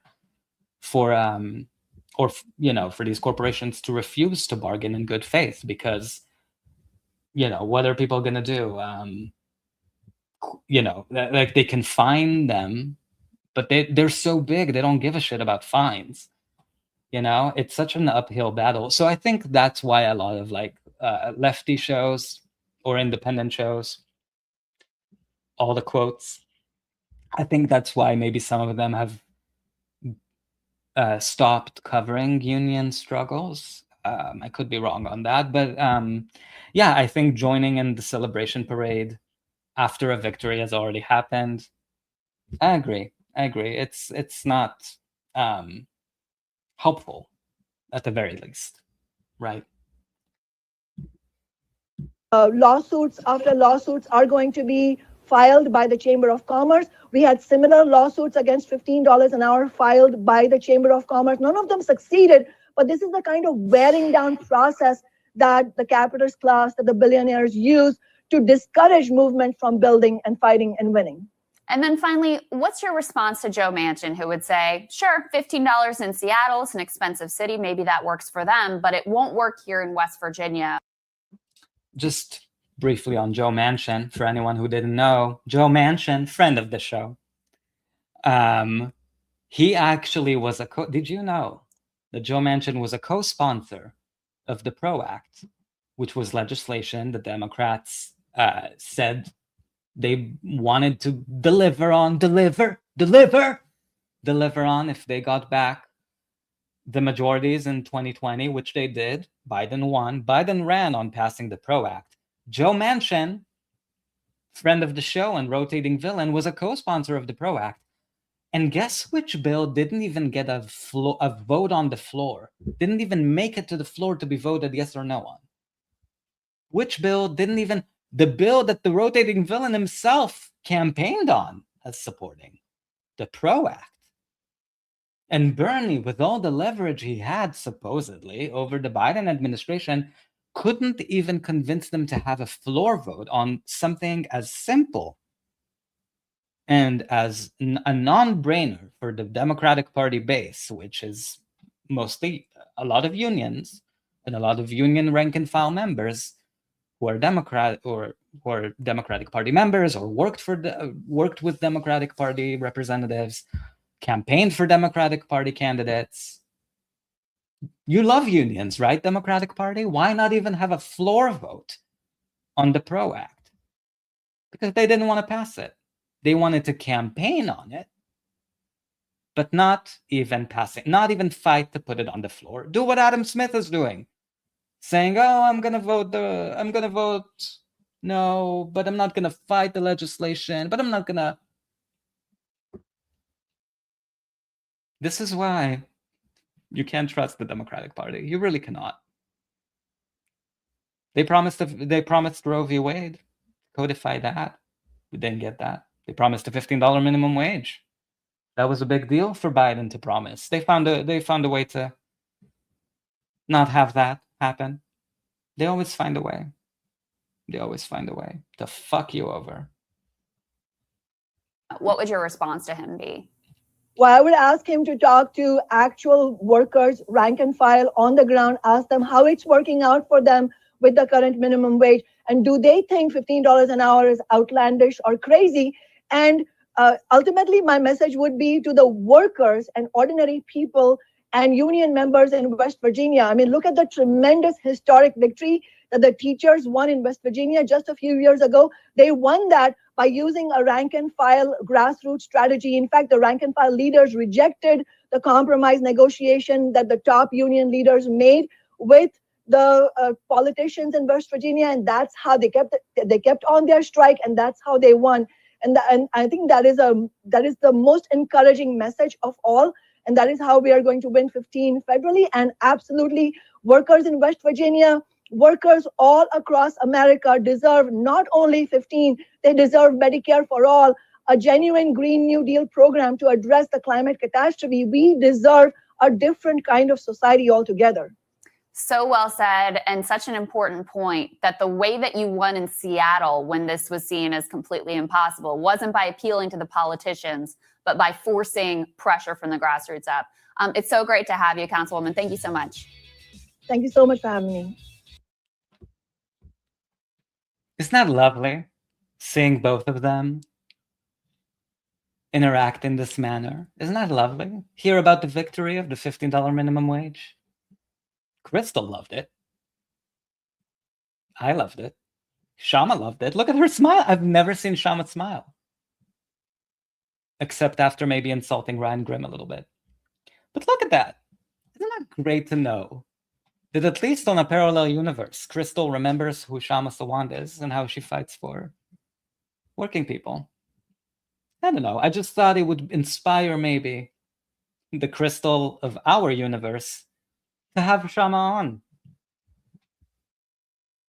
So, as we saw from Bree, there is pressure to have broken points for whatever it's worth.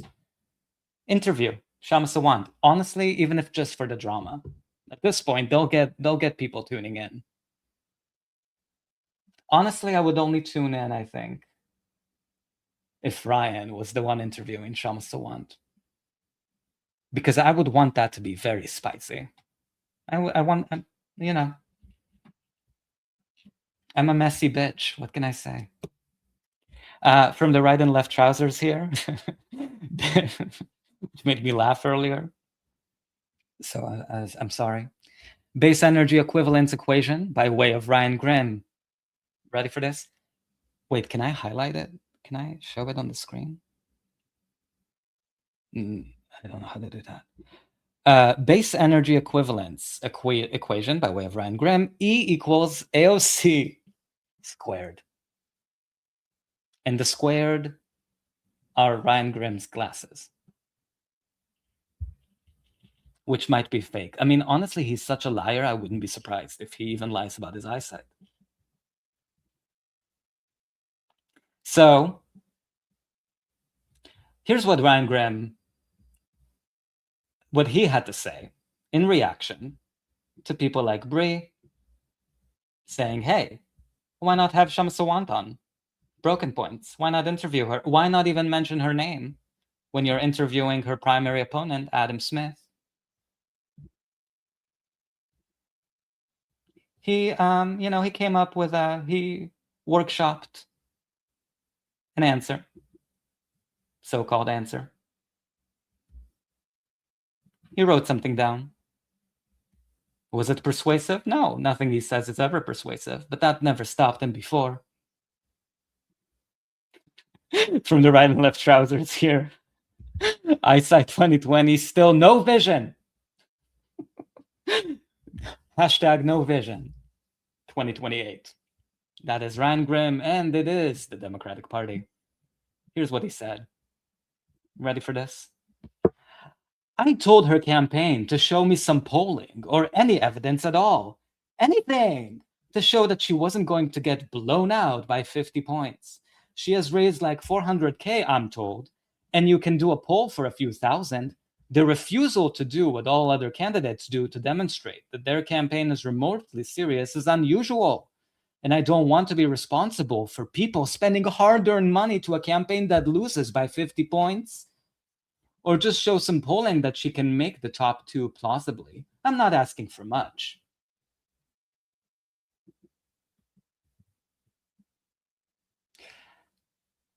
So, and by the way, people have pointed this out in the comments because they're smarter than Ryan Grim, who isn't. Who isn't? Smarter than Ryan Grim.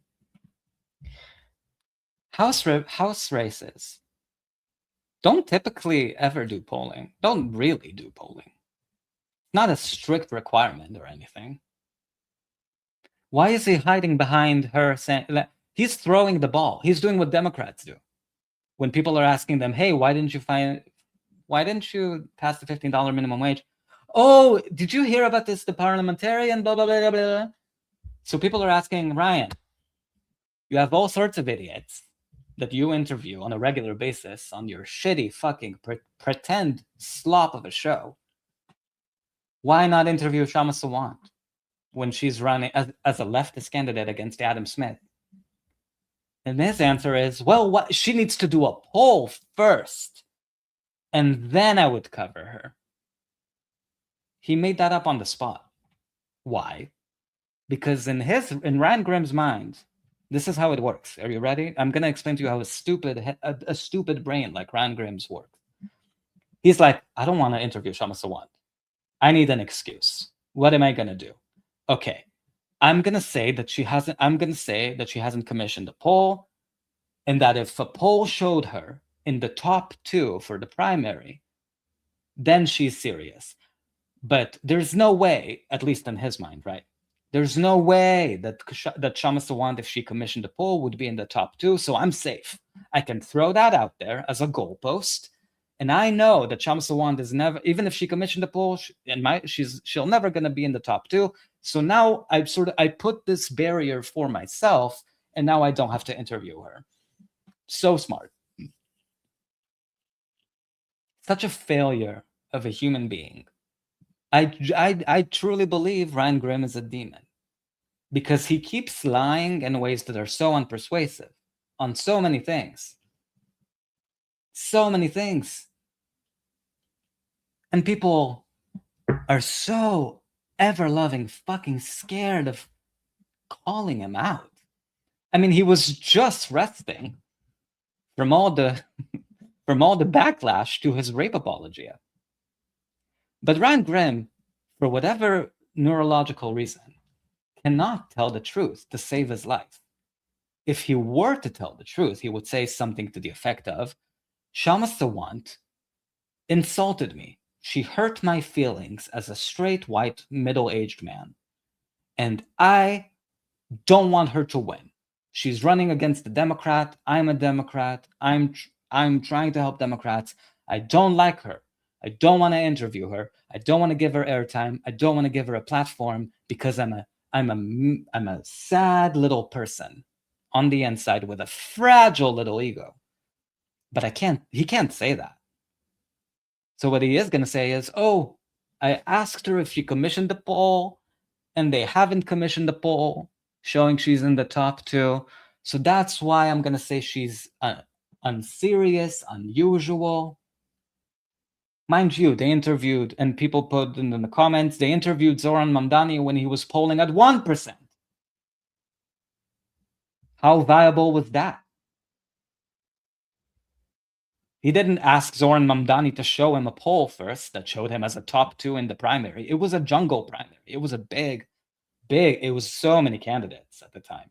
It was at least 8 different candidates. Zohar Mamdani was polling at 1%, and Ryan Grimm gave him a platform. Even his lies are inconsistent. That's why I'm saying we deserve better liars than Ryan Grimm. Ryan Grimm doesn't even do like basic background check for his own lies. I deserve a better liar. I deserve good lying. Ryan, friend of the show. Love you, baby. Love you, baby. Love you, bestie. Ooh, just made myself vomit in my mouth a little bit.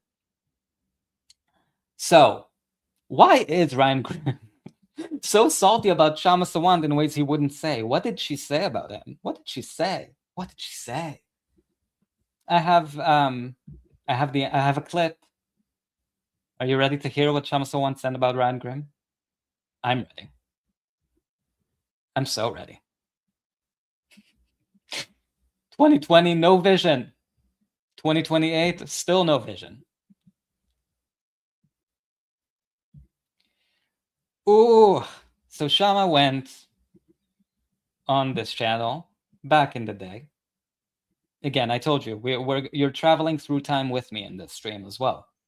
A lot of time traveling for me today, but you're with me. So this was from a few years ago. Doesn't matter when, we're here. And Ryan Grimm was doing his usual shtick of making up excuses for the Democrats he has a personal relationship with, like his little princess, AOC. In this instance, he was defending the right for the Democratic Party to vote against giving people, railroad workers who were wanting to strike because their working conditions were so horrendous, no paid sick leave. That's all they were asking for, 7 days of paid sick leave a year. And instead of fighting for that to the end, not just voting for it and then throwing your hands up when the entire party passes the bill without the paid sick leave anyway, instead of fighting for it, Ryan Grimm was making up excuses for the squad and hiding behind union members. Big story. If you're not familiar with it, I'm happy to dive more into the background behind it. But all you need to know, really, is what I said earlier, and that my best friend always says. What do they say? All politics is personal. It's all personal. The reason Ryan Grimm is not interviewing Kshama Sawant is because it's personal to him. She hurt his feelings. You're not allowed to do that to a middle-aged, straight white man. She pissed him off. This is what she said. And she was right, by the way. So just going to put that out there. The other part of the story is all the Ryan Grimms of this world. We have to be very clear. They are cynical purveyors. They are snake oil salesmen who are very consciously peddling the Democratic Party support. And, I've seen on Twitter, some people are tweeting like, hey, are you a masochist? Why are you going towards Ryan Grimm? Why are you going to these podcasts if you know that you're not going to get any agreement on these things? But we have to be clear. He's not engaging in some self-sacrifice, and it is not about him. It's about people like him. People like him are determinedly peddling this line, even more so now because the Democratic establishment recognizes that this is very clear as a betrayal in the eyes of hundreds of thousands unconvinced and perhaps even millions of workers. That is why they need their spokespersons everywhere peddling that line to the extent that they're able to push it forward. So this is so important, what she's saying here. Because when Democrats, at the time, they not only had power, they had trifectas. They had the majority in the House, a majority in the Senate, and the presidency. No Republicans to blame. No messaging strategy to blame Republicans for that failure. So instead, they coordinated their excuses to say, oh, actually, not passing or not fighting to add paid sick leave for railroad workers and breaking their strike because of some obscure labor law from the 1950s, that's actually the messaging. Or people like Rand Grimm, who do free PR for the Democratic Party, their job is to salvage the reputation of the members of the Democratic Party and saying it wasn't their fault. No. It wasn't their fault that railroad workers having their strike broken. It's all about throwing the hot potato to someone else. Throw it at leadership, throw it at Pelosi, throw it at Jeffries, throw it at blah, blah, blah, blah, blah. Anything that still exonerates the people he sees as players in the game that he has weird, obsessive, compulsive relationships with, like Ro Khanna and AOC. It's so transparent. And as Seeking Truth and K9 here said, it's not journalism. So Kshama here described his bullshit as selling snake oil. She's 100% right. So they're not engaging in some honest debate in any way. They are very doggedly pushing their line because that allows the AOCs and the Ilhan Omars and the Pramila Jayapals to then, be behind the scenes, so they don't have to dirty their hands. They have the Ryan Grimms and whoever else to be the punching bag for them. But in reality, there is nothing genuine or honest about it. And this is another thing I'm glad she's sort of saying here. And this is obvious to anyone who's been watching, had the unfortunate experience of looking at Rand Grimm for more than 3 days, consecutive days on Twitter. A lot of times, lawmakers use Ryan as almost like as a villain, as their ventriloquist. Like, those people that puppeteer, like the Muppets, or like have their hands shoved up their pie holes and sort of speak through them. A lot of the things he says on Twitter, or Mehdi Hassan says on Twitter, are things that progressive, quote unquote, Democratic Party House members are saying themselves privately or in DMs or in exchanges with Ryan and Mehdi. And then Ryan and Mehdi, and unpopular things, to be clear, about whatever, why they can't get anything done, or the left is so mean, or any of that shit. A lot of the time, they voice those shitty opinions through idiots like Ryan Grimm or Mehdi Hassan to sort of gauge what the reaction is. It's also not journalism to act that way on behalf of Democratic Party politicians or any politicians. And their job, the job of these kinds of so-called analysts who appear on all these shows and write all these articles, their job is to obscure the reality as much as they can, even in the face of this spectacular betrayal. And unfortunately, I think we have to say what's unfortunate in this situation is, to the extent that one or two of the worker leaders have provided grist to the Ryan Grimm mill by giving them cover. We as workers and working class leaders, we should not participate in the cover of betrayals. We should call out betrayals for what they are, which is betrayals, and not try to hem and haw around it and say, oh, maybe there was something genuine. Oh, maybe it was a Hail Mary. No, it wasn't. It wasn't. Nobody thought that the Senate was going to vote yes on paid sick leave for railroad workers. Nobody thought that. And this is how they got away with it at the time, to sort of shield House members.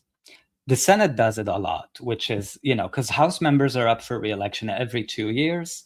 So they worry about re-election quite a bit more than the senators do, because senators have to be re-elected every 6 years. So what you see a lot of the time happens is the House, at least the Democratic Party House, would pass like some really progressive, nice sounding legislation, and then the Senate votes it down or strips it out, because then the House members get to appear progressive, which helps them when they campaign for re-election, which is all the time because it's every 2 years. They get to at least appear progressive because they voted to pass the legislation. But the Senate voted it down, sort of taking it away from the Senate takes the fall for being the bad guy. But what people like Ryan Grimm aren't telling you is that get ready for this. So yes, the House passes a bill. Sure. Let's take, I don't know, the COVID relief bill, for example. The House passed the bill. The COVID relief bill had the $15 minimum wage provision attached to that bill. It passed the House, then it goes to the Senate for a vote. The Senate stripped out the $15 minimum wage provision. Anytime the Senate makes changes to a bill, what happens to the bill? It goes back to a vote in the House. So House members have a say. They get to decide, hey, you took out too much from this bill. You should not have taken the $15 minimum wage out of this bill. So, hey, Senate, if you don't make changes and put that $15 minimum wage back in, I'm, House member, gonna vote no on this whole bill. So you, Senate, you have a choice now. You get to make changes. Ball's in your court. That's a choice that House members can make.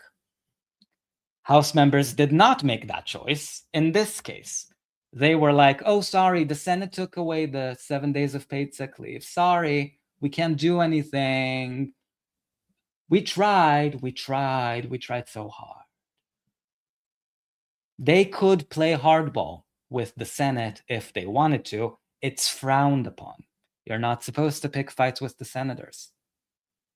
But Ryan Grimm would do anything except tell you the truth about that and how bills actually move between the Senate back to the House, and that House members had a choice to maybe force the paid sick leave for the railroad workers, which they fucking deserved. They could have absolutely forced the Senate's hands.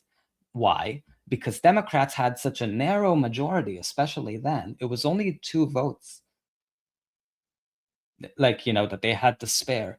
So any House member could have said, I'm going to be a problem if you don't put back those sick days back in the bill. I'm going to be a problem. But you know why they don't do that? Because then you're not a team player. Why are you against why are you being difficult? Why are you being difficult? You are rated based on how easy you are to work with, which is so gross for me to even vocalize. But it's true. That's why AOC is working tirelessly to be so subservient to the party, elders, people who have been there for 60 years. She's like, I'm a team player. I'm a team player, fuckers. Give me something. Give me a fucking committee assignment. If we had real journalists, they would tell you, they would demystify this process between, the House passing a bill, it goes to a Senate, the Senate fucks with it, then the House has a choice. Anyway, hope that was helpful. So you can see here that Kshama called Ryan a snake oil salesman, called out his collaboration with the Democratic Party, which has continued to be a problem to this day, as we can see from the people he gives cover to, people he personally knows. And I always like to highlight this little fact about Ryan Grimm. I feel like it's important to remember. Memory is resistance, of course. So I wanted to share this again. I might share it every time I go live, which isn't often, only when I have something to say. From Vanity Fair, when Ryan Grimm had a book to sell. In an interview ahead of his new book, The Squad, don't buy it. Don't buy it. I'll know if you bought it. and I'll put a curse on you.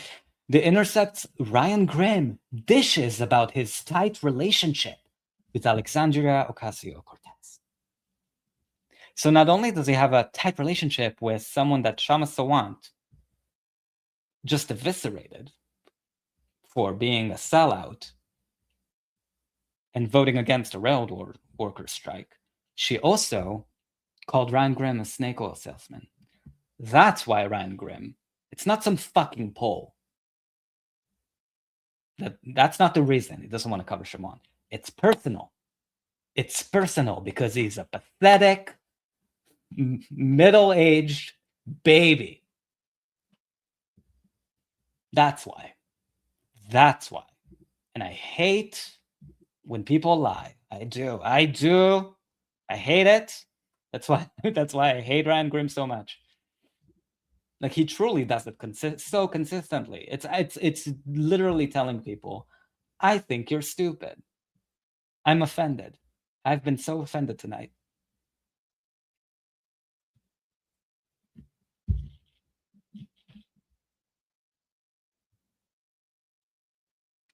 From the right and left trousers. Sorry, I just spaced out because I was like thinking about, all the lies Ryan Grimm I've had to like sort of like think about, counter argument against. It's so many. Why is it that people with established networks in the space, audiences, why are they so afraid? And there are exceptions.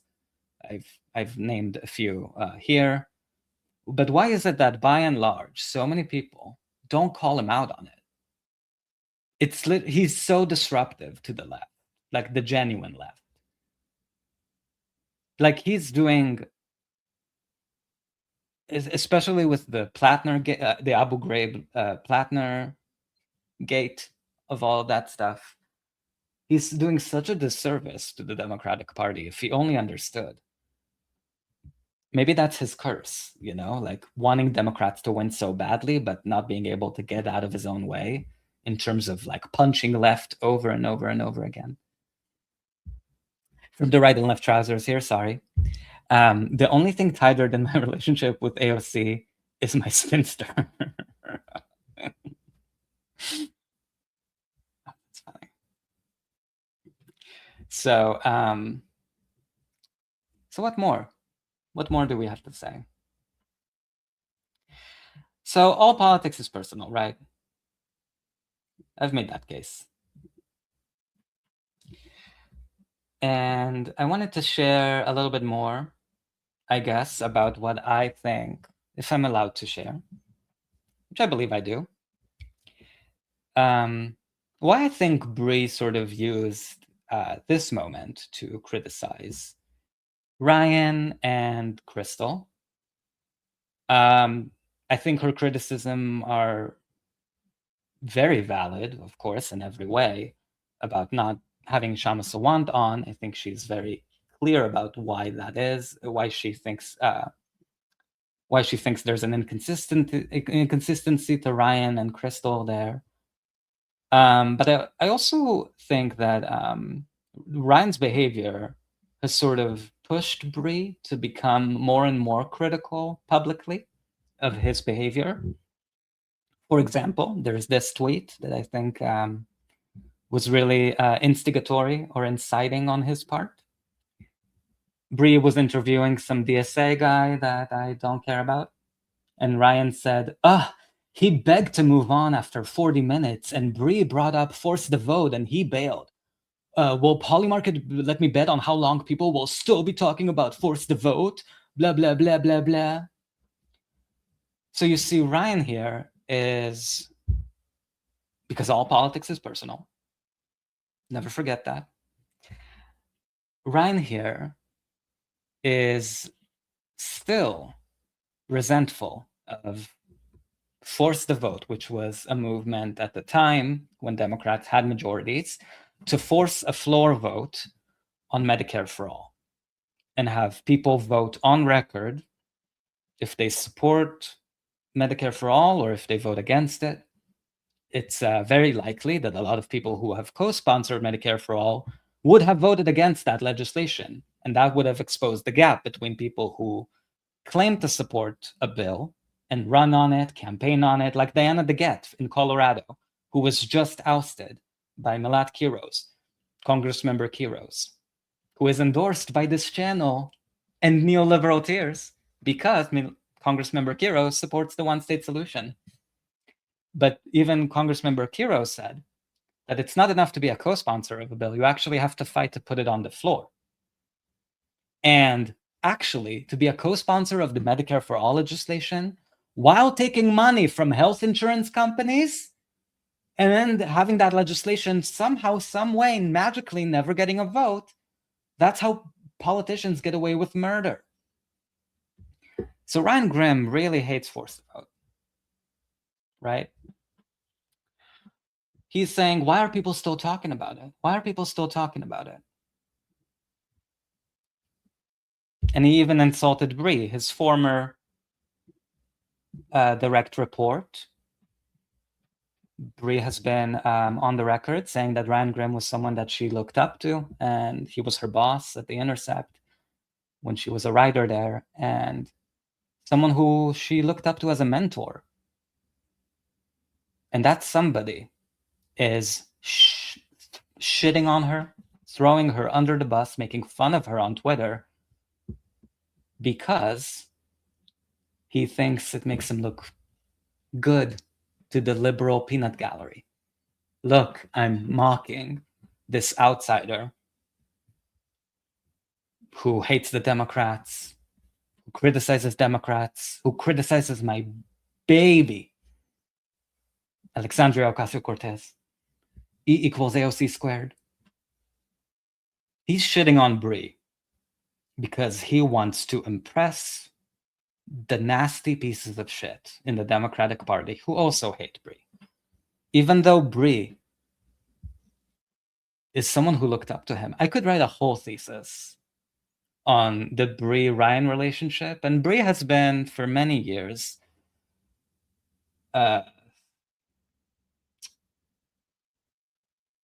hesitant is not a strong enough word. I want to be truthful. She just didn't want to, really criticize Ryan publicly. I'm sure she had conversations privately, but she never wanted to really. She has a lot of love for him. He's someone she looked up to, and I think for a long time, she probably couldn't see that he was made of demon material. But I mean, honestly, he has been so shitty to so many people. When he went after, I'll show this actually.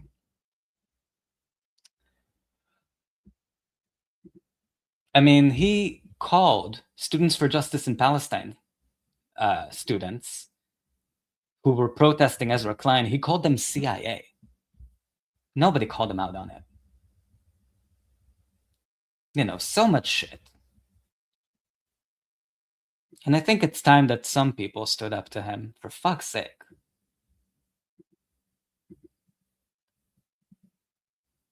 For fuck's sake. Here's the tweet of the demonic Ryan Grimm. Look at this shit. Look how he's using his Twitter clout. So-called pro-Palestine reporter for Flopside News. This is from the, I believe, Salt Lake City chapter, I could be wrong, of Students for Justice in Palestine. Students, okay? Students trying to speak truth to Zionism. They said, students engaged in free expression assert that Ezra Klein's talk necessitated disruption given Klein's career as an apologist of white supremacist views and an accessory to genocidal state violence. We consider it our obligation as people of conscience who attend this school to not allow the platforming of racist political pundits to go unchecked. Disruptive as it was, the protest was neither violent nor did it violate safety standards, college policies, or, quote, infringe on the rights of others in any way. So they were protesting Ezra Klein, a disgusting, repulsive Zionist. who is also an apologist for the Democratic Party corporate agenda. And Ryan Grimm, instead of amplifying those student voices in a positive light, or sort of saying, yeah, Ezra Klein is he's very clear on this. He's a Zionist, which is a racist, supremacist ideology. It's not a religion. It's a choice. So they disrupted Ezra Klein's speech, and Ryan Grimm said, I refuse to believe this was not written by the CIA. Utterly embarrassing. Utterly embarrassing. If your activism is indistinguishable from a COINTELPRO op, what are you doing? He's saying that Students for Justice in Palestine should not be protesting Zionists, that they're CIA. You, Ryan, you piece of shit. If anybody was CIA or COINTELPRO or whatever fucked up state agency, it's definitely you. And in fact, people have called Ryan and his little princess CIA. You know, it's a democracy, it's a free country. Kind of. Not really. He's insulting brave college students as CIA operatives, and no one with access to Ryan Grimm has called him out on that. Palestinians have to bear the brunt of that. Very disappointing. So, you know, I think for Bree to have taken this swipe at Ryan, or sort of gathering up her, case against him, I think I would be remiss to not say that it makes complete sense to me, that it's also motivated by some personal hurt feelings about the way he's gone after her specifically. So in a way, it's not that much about Kshama Sawant as an individual. It's more so about the personal bridges that Ryan Grimm was so determined to burn on his long road to power within the Democratic Party, or making his little princess AOC president, or whatever he sees as achievable. But I also wanted to share this video, this clip, about Ryan Grimm, because he said that Force the Vote was just such an irrelevant moment, you know, when the squad was criticized, such an irrelevant moment. Why are we bringing it up in 2026? Here's what he said about Force the Vote just a couple short years ago to Bree on her previous show. No, nobody thinks that, right? It was on a podcast show, after show, that Bree used to have, and Ryan Grimm was invited as a guest on, and he brought up Force the Vote. And it doesn't sound so irrelevant from the way he's describing it here. So let's see what he had to say. No, nobody thinks that, today, Ryan. To this day, I have people in my mentions saying that that if not for the squad, we would have Medicare for all now because of Force the Vote. Like, to this, he said, and this was a few years ago, but after Force the Vote had passed, that he still has people in his mentions complaining, criticizing the squad for not forcing a floor vote on Medicare for all. Doesn't sound so irrelevant to me. If people are still in your mentions bringing it up, sounds pretty relevant. It sounds like it was a big hit for the squad to ignore people in the middle of fucking COVID. COVID is still, of course, going.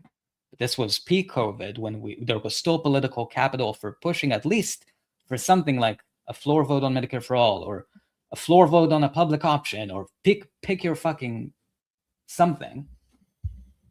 And he's saying people are still upset about Force the Vote. Now, he's not saying the squad should really reckon with that. He's saying, fuck those people who are still upset about Force the Vote. That's why he's trying to trivialize it and minimize it. Because it was such a big deal. Because the squad did take a hit a deserved hit. But he's saying that's not the squad's fault. That's people's fault. And Brianna Joy Gray, who I used to be a mentor to, that's also your fault because you persuaded those idiot peasants that they could, quote unquote, have Medicare for all. Nobody thought Medicare for all was going to become law by pushing for a floor vote on Medicare for all. It was to advance the agenda of Medicare for all forward. It was having a floor vote, then getting to see who is just a fake advocate who would vote against that legislation if it actually came up on the floor. And it really exposed the politics behind it. It was very significant. And I don't think the squad ever had the answer for that because of people like Ryan Grimm doing stenography for them. No, nobody thinks mentions that, today, Ryan. To this day, I have people in my mentions saying that that if not for the squad, we would have Medicare for all now because of forced vote. Like you don't know what this focus on this. Like, Ryan, like I don't doubt that somebody somewhere said that to you, but that's completely unfair. No one was acting like they were magically going to snap their fingers and Medicare for all was going to materialize. And if you listen to a single speech that was made at a single one of the Medicare for all conferences, that the people that I'm sorry, Ryan, that you hang out with and that you're friends with deride, mocked, made fun of protesters and disabled people at those conferences, that's what happened. But if you actually listen to what happened at those conferences and listen to what Jimmy Dore said at the panel roundtable that we had, we were talking about the fact that at very least we need to be pushing and using our platforms to agitate and bring focus to this issue as much as we can. We didn't, and now AOC and the rest of the squad members haven't said the words Medicare for all in 2 years. No, nobody thinks that, Ryan.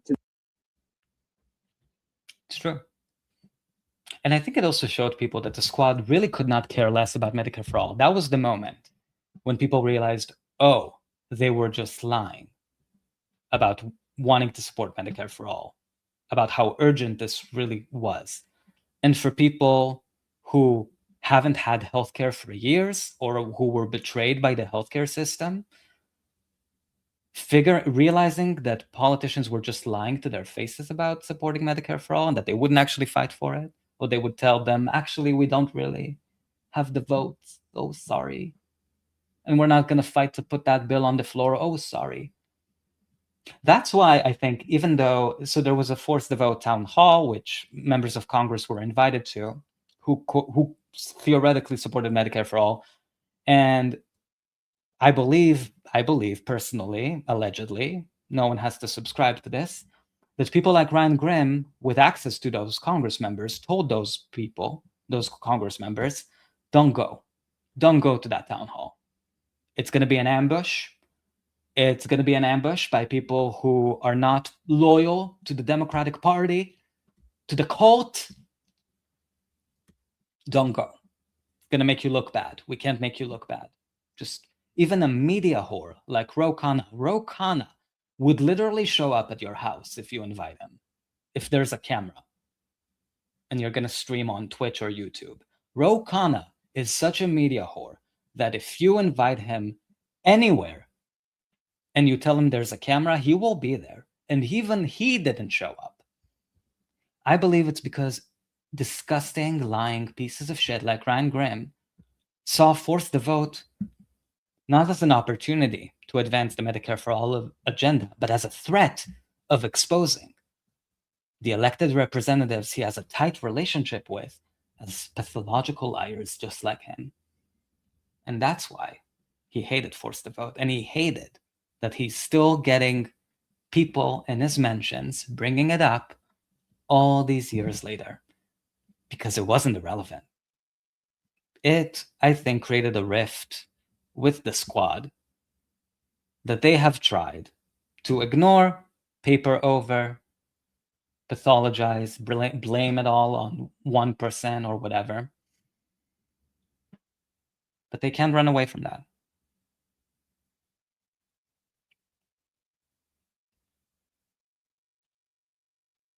From the right and left trousers here. I think because people want to believe in something and become defensive about what they want to protect, Grimm and Co. take advantage of that. 100%.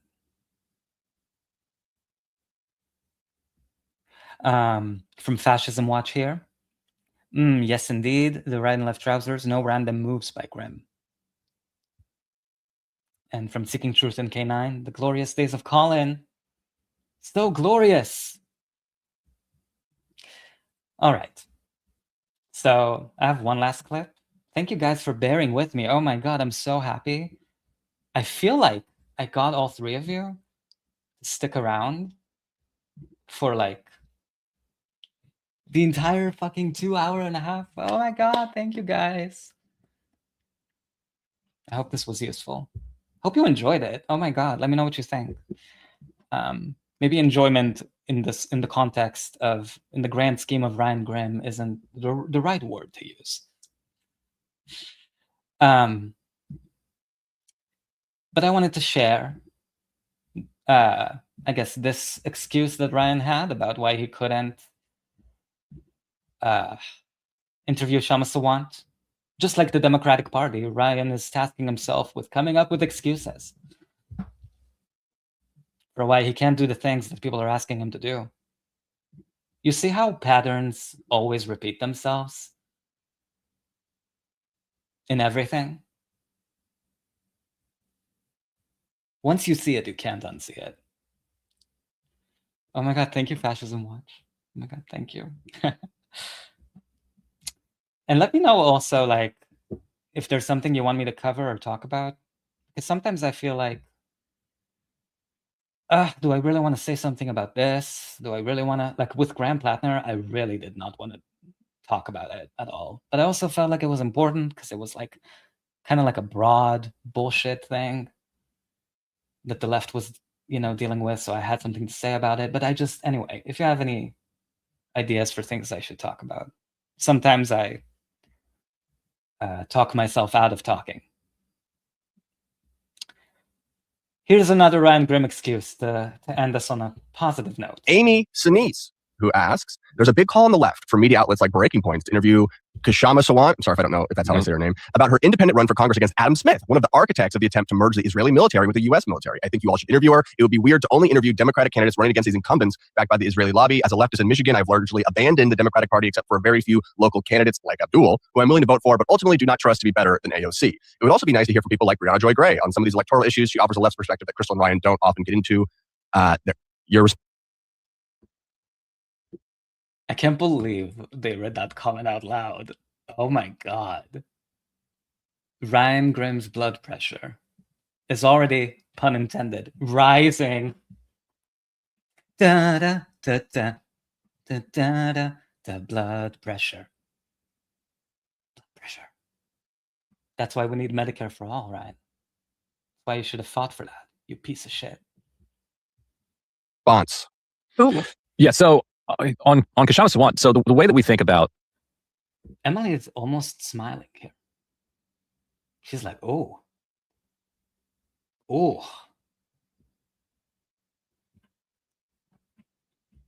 have to be a messy bitch to know when a messy bitch thing is about to hit. I know I'm a messy bitch. I'm proudly a messy bitch. I wear it as a badge of honor. The messier, the better. And bitchier. I'm very bitchy. What having candidates on is basically two things. One, there has to be, let's say there's something very interesting going on in their race. Like we have some news on the race, there's some particular influence in the race, there's a particular issue that this candidate relates to, even if that candidate isn't like neck and neck with the other.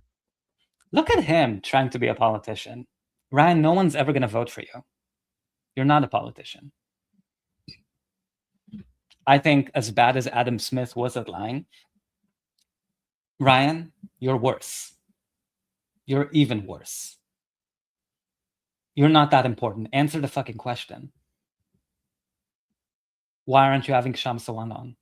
Kshama Sawant on. No K. Sorry. The K is silent. Are they just intentionally mispronouncing her name? The right and left trousers, the way that loser producer, who I'm sure Ryan Grimm hired because it reminded him of some older version of himself. That's how white middle-aged men operate, at least allegedly, from my perspective. I think the reason why he said the K so hard I think it was intentional because Ryan is also his boss. And he knows that Ryan and Kshama have a history.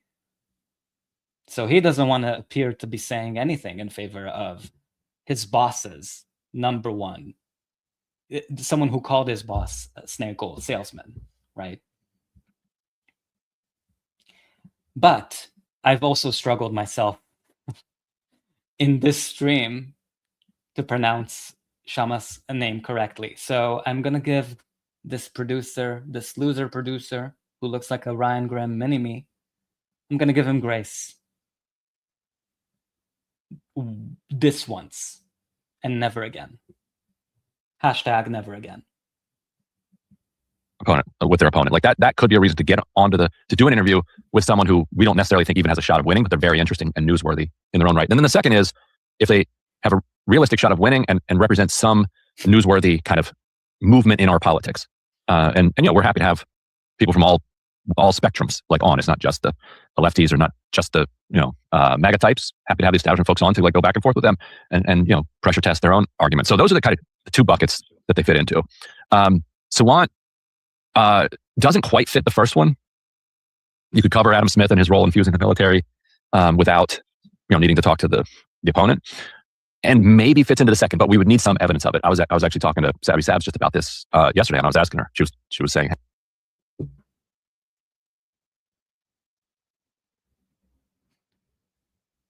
raise your hand if you're buying any of this.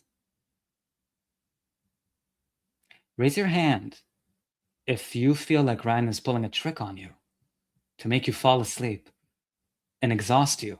What did Kshama say about the Democratic Party? That they weather you out? No, they tire you out? They try to exhaust you? What the fuck are you saying? Are you even using words right now? I went on the Savvy Scepter, blah, blah, blah. Literally, the question was, have Kshama Sawant on. Oh, but her opponent is he's for this thing, so maybe it's not necessarily, even blah, blah, blah, blah.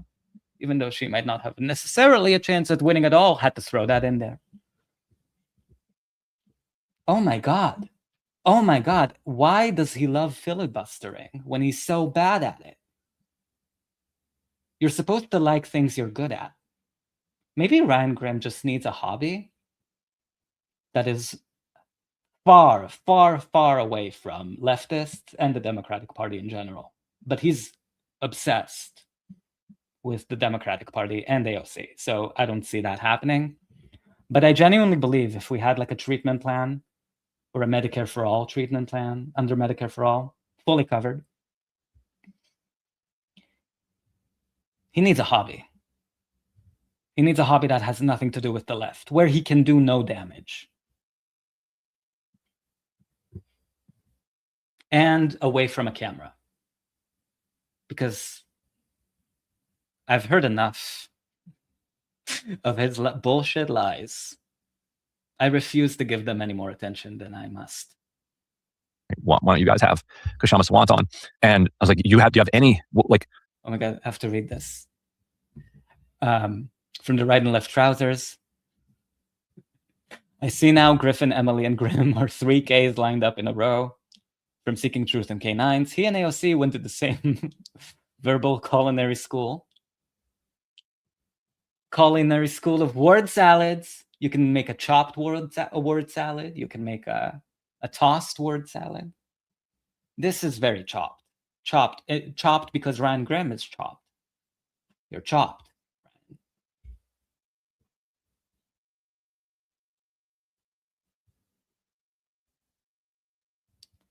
They only taught them to whip up dishes of unseasoned potatoes.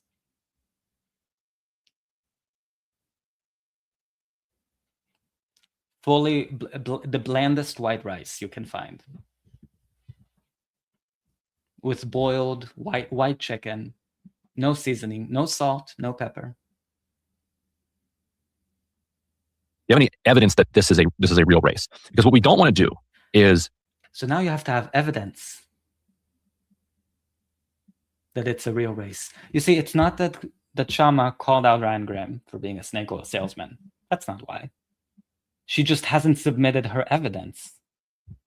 that she was running a real race. She's running a real race because she made it on the ballot, you fuckface.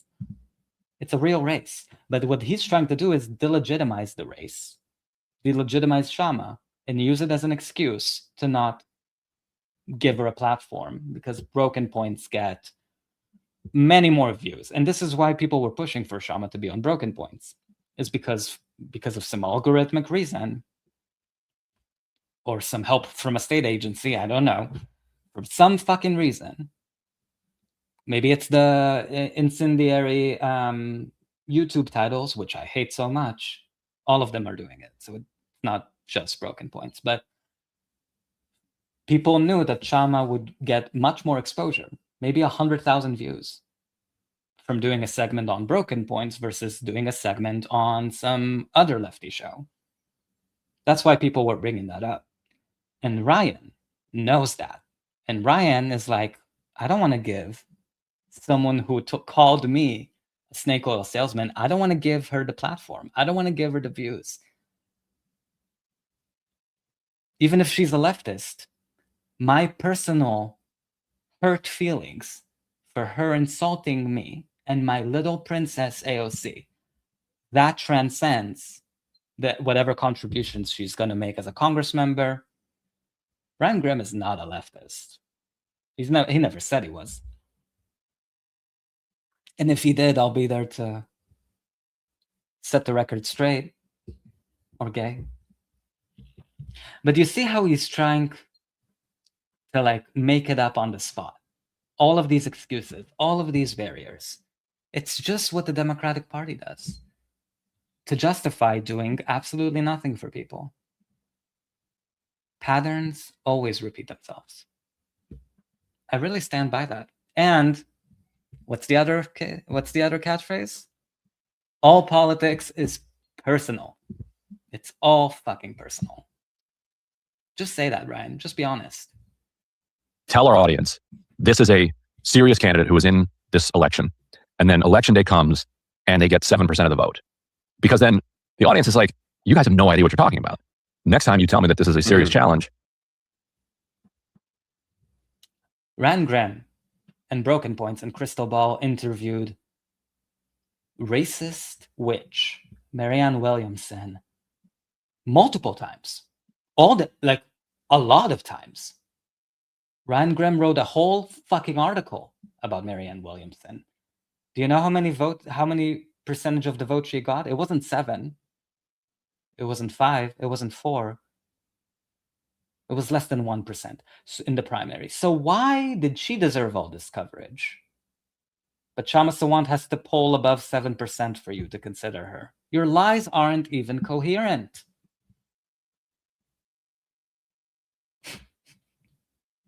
From the right and left trousers, all politics is personal, except in Ryan's case, in which it is AI. He actually sounds like ChatGPT, but like I would give ChatGPT. I've never used it really. Maybe once on accident. Like, you know, Google doesn't really let you do any searches without it, so I had to find a way to disable it. But he sounds like the test version of ChatGPT before it became intelligent. Like just artificial, no intelligence. That's Ryan. That's the Democratic Party's best warrior out there. I'm not going to believe you. So there's a threshold factor there. Like we to had that point, not to interrupt, to that point, you know, some people would then say, but wait a second, you had Zoran on when he was at like 1% in the polls. Like, how do you make the delineation there? And also, some people also feel like, a lot of people also feel like when people request us to have candidates on, they're like, that would be the thing that changes everything. If they Careful, Ryan Grimm mini-me. Do you want to get fired? Do you want that paycheck to stop coming every week? You better shut the fuck up. You better shut the fuck up. From the right and left trousers here, I'm going to write this down. This is really good. Dem GPT. We're listening to Dem GPT right now. DEM, Democrat. Like Dem exit, Dem GPT. Also, why did he squeeze them? Sorry, whoever this is. Why did he squeeze himself in between into the corner of the two windows? Like you sound like you're being literally backed into a corner. Get that breaking points interview. That's going to create a big avalanche. That's going to change an entire race and boost a candidate from obscurity to the mainstream. It's an interesting dynamic because it does have this reverse chicken and egg type of feel to it. Like the same way that candidates have a hard time raising money if they're not considered to be viable, but they can't be considered to be viable until they've raised money. It's the same problem that kids often confront right out of college. Like, well, we'd like to hire you, but you don't have any experience. Well, how can I get experience if you won't hire me? So there has to be an art to it as well to say, you know what, for a variety of reasons, we think this particular candidate, if given a little bit of attention, actually will catch fire. Mamdani fit that bucket, but Mamdani also fit the bucket that he was doing something that was interesting on its own. He was out in the street interviewing Trump voters about why they voted for Trump. You see, you have to capture Ryan Grimm's imagination as a white, straight, middle-aged. Is it boomer or? I mean, I'm not sure. I don't want to make assumptions. You have to capture his imagination. You have to inspire him creatively. Zoran doing a media blitz, asking people on camera why they voted for Trump. That really jiggled his balls, Ryan Grimm's balls, and he said, "I want to put him on my show. I want to interview him." But Kshama Sawant, who called Ryan Grimm accurately, can't stress this enough, a snake oil salesman, she hasn't been interesting. She hasn't captured his, she hasn't captured his attention. That's what's going on here. Sure, definitely, Ryan.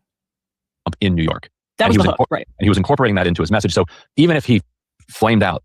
And look at these two idiots nodding like they agree with him. Come on. They've seen the fucking clip of him getting slapped around by Kshama Sawant. They know that it's a personal shit for Ryan. And they're letting him lie. That's my thing. Like, everyone's just letting him lie constantly. And he's not getting away with it with the viewers. It's only the people who collaborate with Ryan on camera who let him get away with such overt bullshit. In his election, like that was interesting in its own right. In 2018, when I decided to kind of go all in on covering AOC's primary, I didn't suspect that she would beat him. I thought it would be more competitive than. So now he's justifying covering his little princess even when he thought she was going to lose.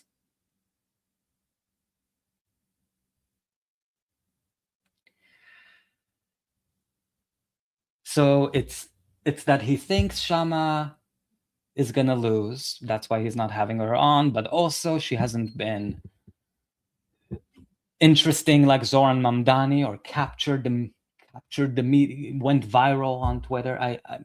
This is all very nebulous, right? You can tell. It's very abstract. Because Ryan Grimm is making it up as he's going along. That's why he's taking you all the way back to 2018 and like filibustering you. It must be so exhausting to just never be yourself. To always be lying. But you know what's funny? I feel like the rare moments when Ryan does tell the truth, I feel like people don't like what they're hearing. Like when he said that there was anti-white bigotry against Graham Plattner. I think that came from his heart. And I don't think he considered how his truth was going to translate to millions of other people with a brain. So in a way, it's almost like maybe he's scared of being honest, you know? Maybe that's like a fear that he has to work through with a therapist. Anyway, just me diagnosing from afar. People thought, but Joe Crowley was in line to be the Speaker of the House, might even have challenged Pelosi, or Pelosi may even have stepped down at that point. And so I saw it as a vehicle to tell people who Joe Crowley was, because at the time he had a national name ID of like 5%. Like he had a DC name ID of 100%. He was extremely powerful, but nobody nationally knew who he was. So I was thinking, like, okay, this is a way to like just let people know who Joe Crowley is through covering this election. But then as we covered the election, she starts to catch fire. Yeah, he was way high up in the Pelosi chain of succession. Yeah. So the short answer to that is it's about And Emily doesn't know how to add anything to a conversation that's interesting or doesn't repeat what Ryan Grimm literally just said. That's also a talent. Thank you. Thanks, Em. Thank you for that. Irrelevant piece of information Ryan Grimm just shared as well. It's an art. It's guessing. We had Chuck Park on in New York City. He ended up running a very close race. People didn't get behind him. If they had, he probably wins, and people regret, I think, at this point not getting behind him. He'll probably run again. So what I said to Seth, Chuck Arbati, who is bringing up his net worth is over $100 million. He might be richer than Pelosi. That's the one Ryan Grimm is pretending people regret not voting for. He's such a liar. I mean, is there any polling? And she said, I don't know about it, but there's, she's raised like $400,000. That's a lot of money. She's going to be facing millions if she gets serious. So if there's polling, this is what I would say to the Sawant campaign. If there's polling that shows that this is a serious race, then we're interested in covering it. Absolutely. If she raised $400,000, a poll is only $5 or $10 nowadays. Like they're much cheaper. You can go ahead and run a poll. Savvy was like, I know you guys have beefed in the past. I was like, actually, we haven't beefed. Like it's been a one-way beef. She's dumped on me. I don't have any problem with her at all.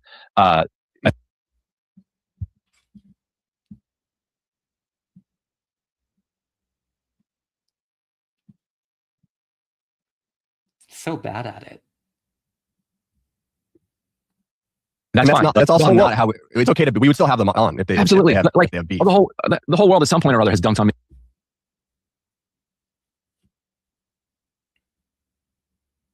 We would have her on. We would, absolutely we would. Yeah, no, we don't take things personally. No. It's just that we can't because I would need to see a poll. And it's like $10,000. Her campaign should spend $10,000. I'm Ryan Grimm, and I know someone who does Democratic Party polling.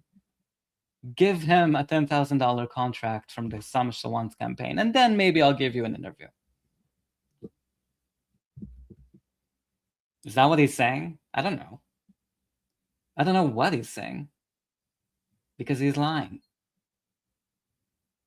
And he does hate Kshama. Like, just be honest. Just be honest. She hurt your fifis. She called you a snake oil salesman. A Democratic Party shill, which, to be clear, Kshama was not the first to call Ryan Grimm an Access journalist. That's been obvious to anybody with at least 1 or 2 senses. Not even all 5 or 6, depending on if you believe in the 6th sense.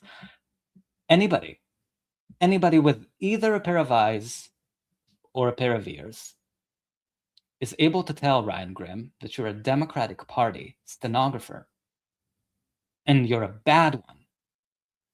Kshama Sawant might be, I guess, the personification for you of someone who had access to telling you to you and to tell you the truth to your face. And so many other people are scared to tell you the truth. I mean, look at this guy. You're employing him. Probably a really shitty salary too. He's not going to tell you the truth. Emily zoned out. She's not in this conversation. She's doing something else. So really, and because Ryan, you, unlike some of us, you do spend an exorbitant amount of time on Twitter. So you hear from people, as you admitted, you said that you've heard from people who are still upset about forced to vote, who do believe you just sheep herd for the Democrats, that you're not a journalist, and all of these people are correct. It's not Kshama that you should be mad at, it's yourself, Ryan Grimm. Demon. All right, guys. I think we had enough of Ryan. I don't think that he's going to say anything that's going to change my mind. Am I wrong? Maybe, you know what? At one point or another, it's fine. Like that's what I'm here for. Like, have at it. We're absolutely fine to have people on who. Okay, so he's giving us permission to call him out on his bullshit. Thank you. I will do that. Happily. So happy you asked. Who dunked on me 2 years ago or today. Like, it's fine. Near Tannen, come on the show. Near Tannen is welcome, like, today on the show. That'd be a lit Friday. Yeah. So he would have Neera Tanden on today. But Kshama Sawant has to do a poll first. It has to show her above 7%. And even then, he will find another reason to blame. He will blame the parliamentarian. He will blame anybody. Because he doesn't want to do it. Just like the Democratic Party lies about why it doesn't want to do things. He's a true Democrat. Through and through. If you want to know what the Democratic Party is like, it's Ryan Grimm. Literally. It's just people lying to your face and trying to placate you with words when the substance and the underwriting policy beneath everything under the surface is the exact same, if not worse, than what Republicans are offering. Sorry. I didn't make the Democratic Party. Ryan Grimm did. At least, maintained their repulsive grip on the left media space. All right. So there's no hope for Emily or this guy. This poor guy has to... Can you imagine working for Ryan Grimm? Oh my God. Oh my God.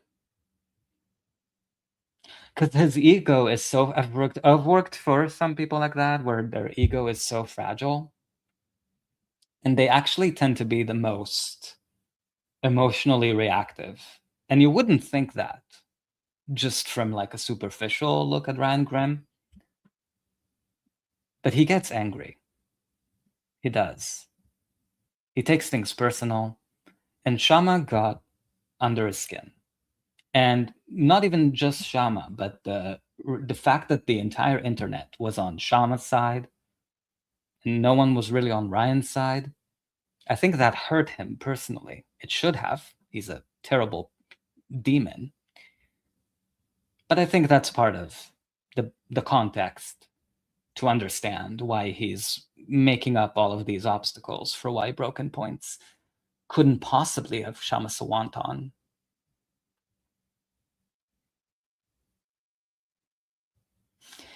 Anyway, if you made it this far, thank you. Thank you guys for bearing with me, especially MVPs of the night.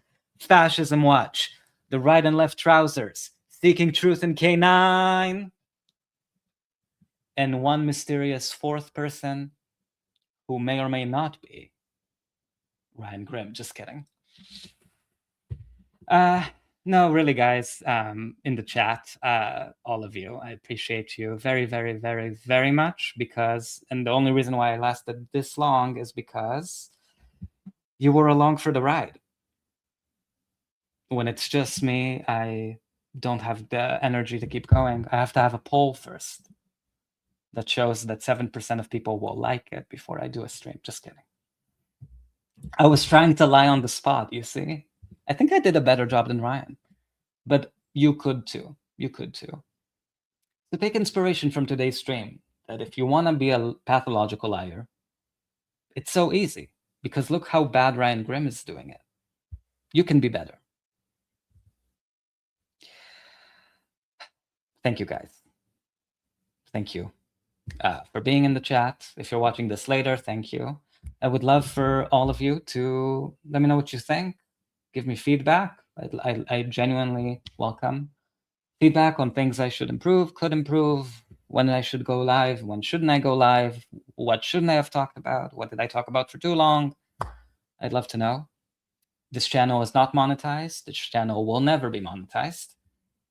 I do this just to find community and share this with all of you. So I hope you were able to enjoy it. I don't know. I really do. I hope this was useful to someone. I'm kind of hard on myself when it comes to thinking. Maybe I shouldn't voice my opinions. Maybe I should just be quiet. Maybe there isn't really a need. So that's why I really try to pick topics that have a broader significance than just dunking or whatever the fuck, because I really couldn't care less about Rand Grimm as an individual. I could not. I genuinely could not. It's more about the broader aspect of what Rand represents is the Democratic Party trying to infiltrate media channels, independent media channels, and using audiences, people, voters to their advantage, funnel them, sheep herd them. And the exact same strategies that they use to lie to their own viewers, paying viewers, is what politicians do to lie to their own constituents. Democrats through and through, from the bottom to the top. Bottom to the top. Anyway, would love your feedback. Oh my God, thank you all. Thank you for the love in the chat. Sending love to you too. And thank you, Fascism Watch. Thank you, Seeking Truth and K9. Thank you, The Right and Left Trousers. And don't be sorry, Fascism Watch. Cats. I'm a cat supremacist. So whatever cats demand, they must receive. So the fact that they got your attention is more than appreciated. I'm on the cat side. I'm on the cat side. I'm on all the cat side. I'll see you next time. And don't forget that Free Palestine isn't just a slogan for Brad fucking Lander to triangulate and use. Free Palestine means from the river, the Jordan River, to the Mediterranean,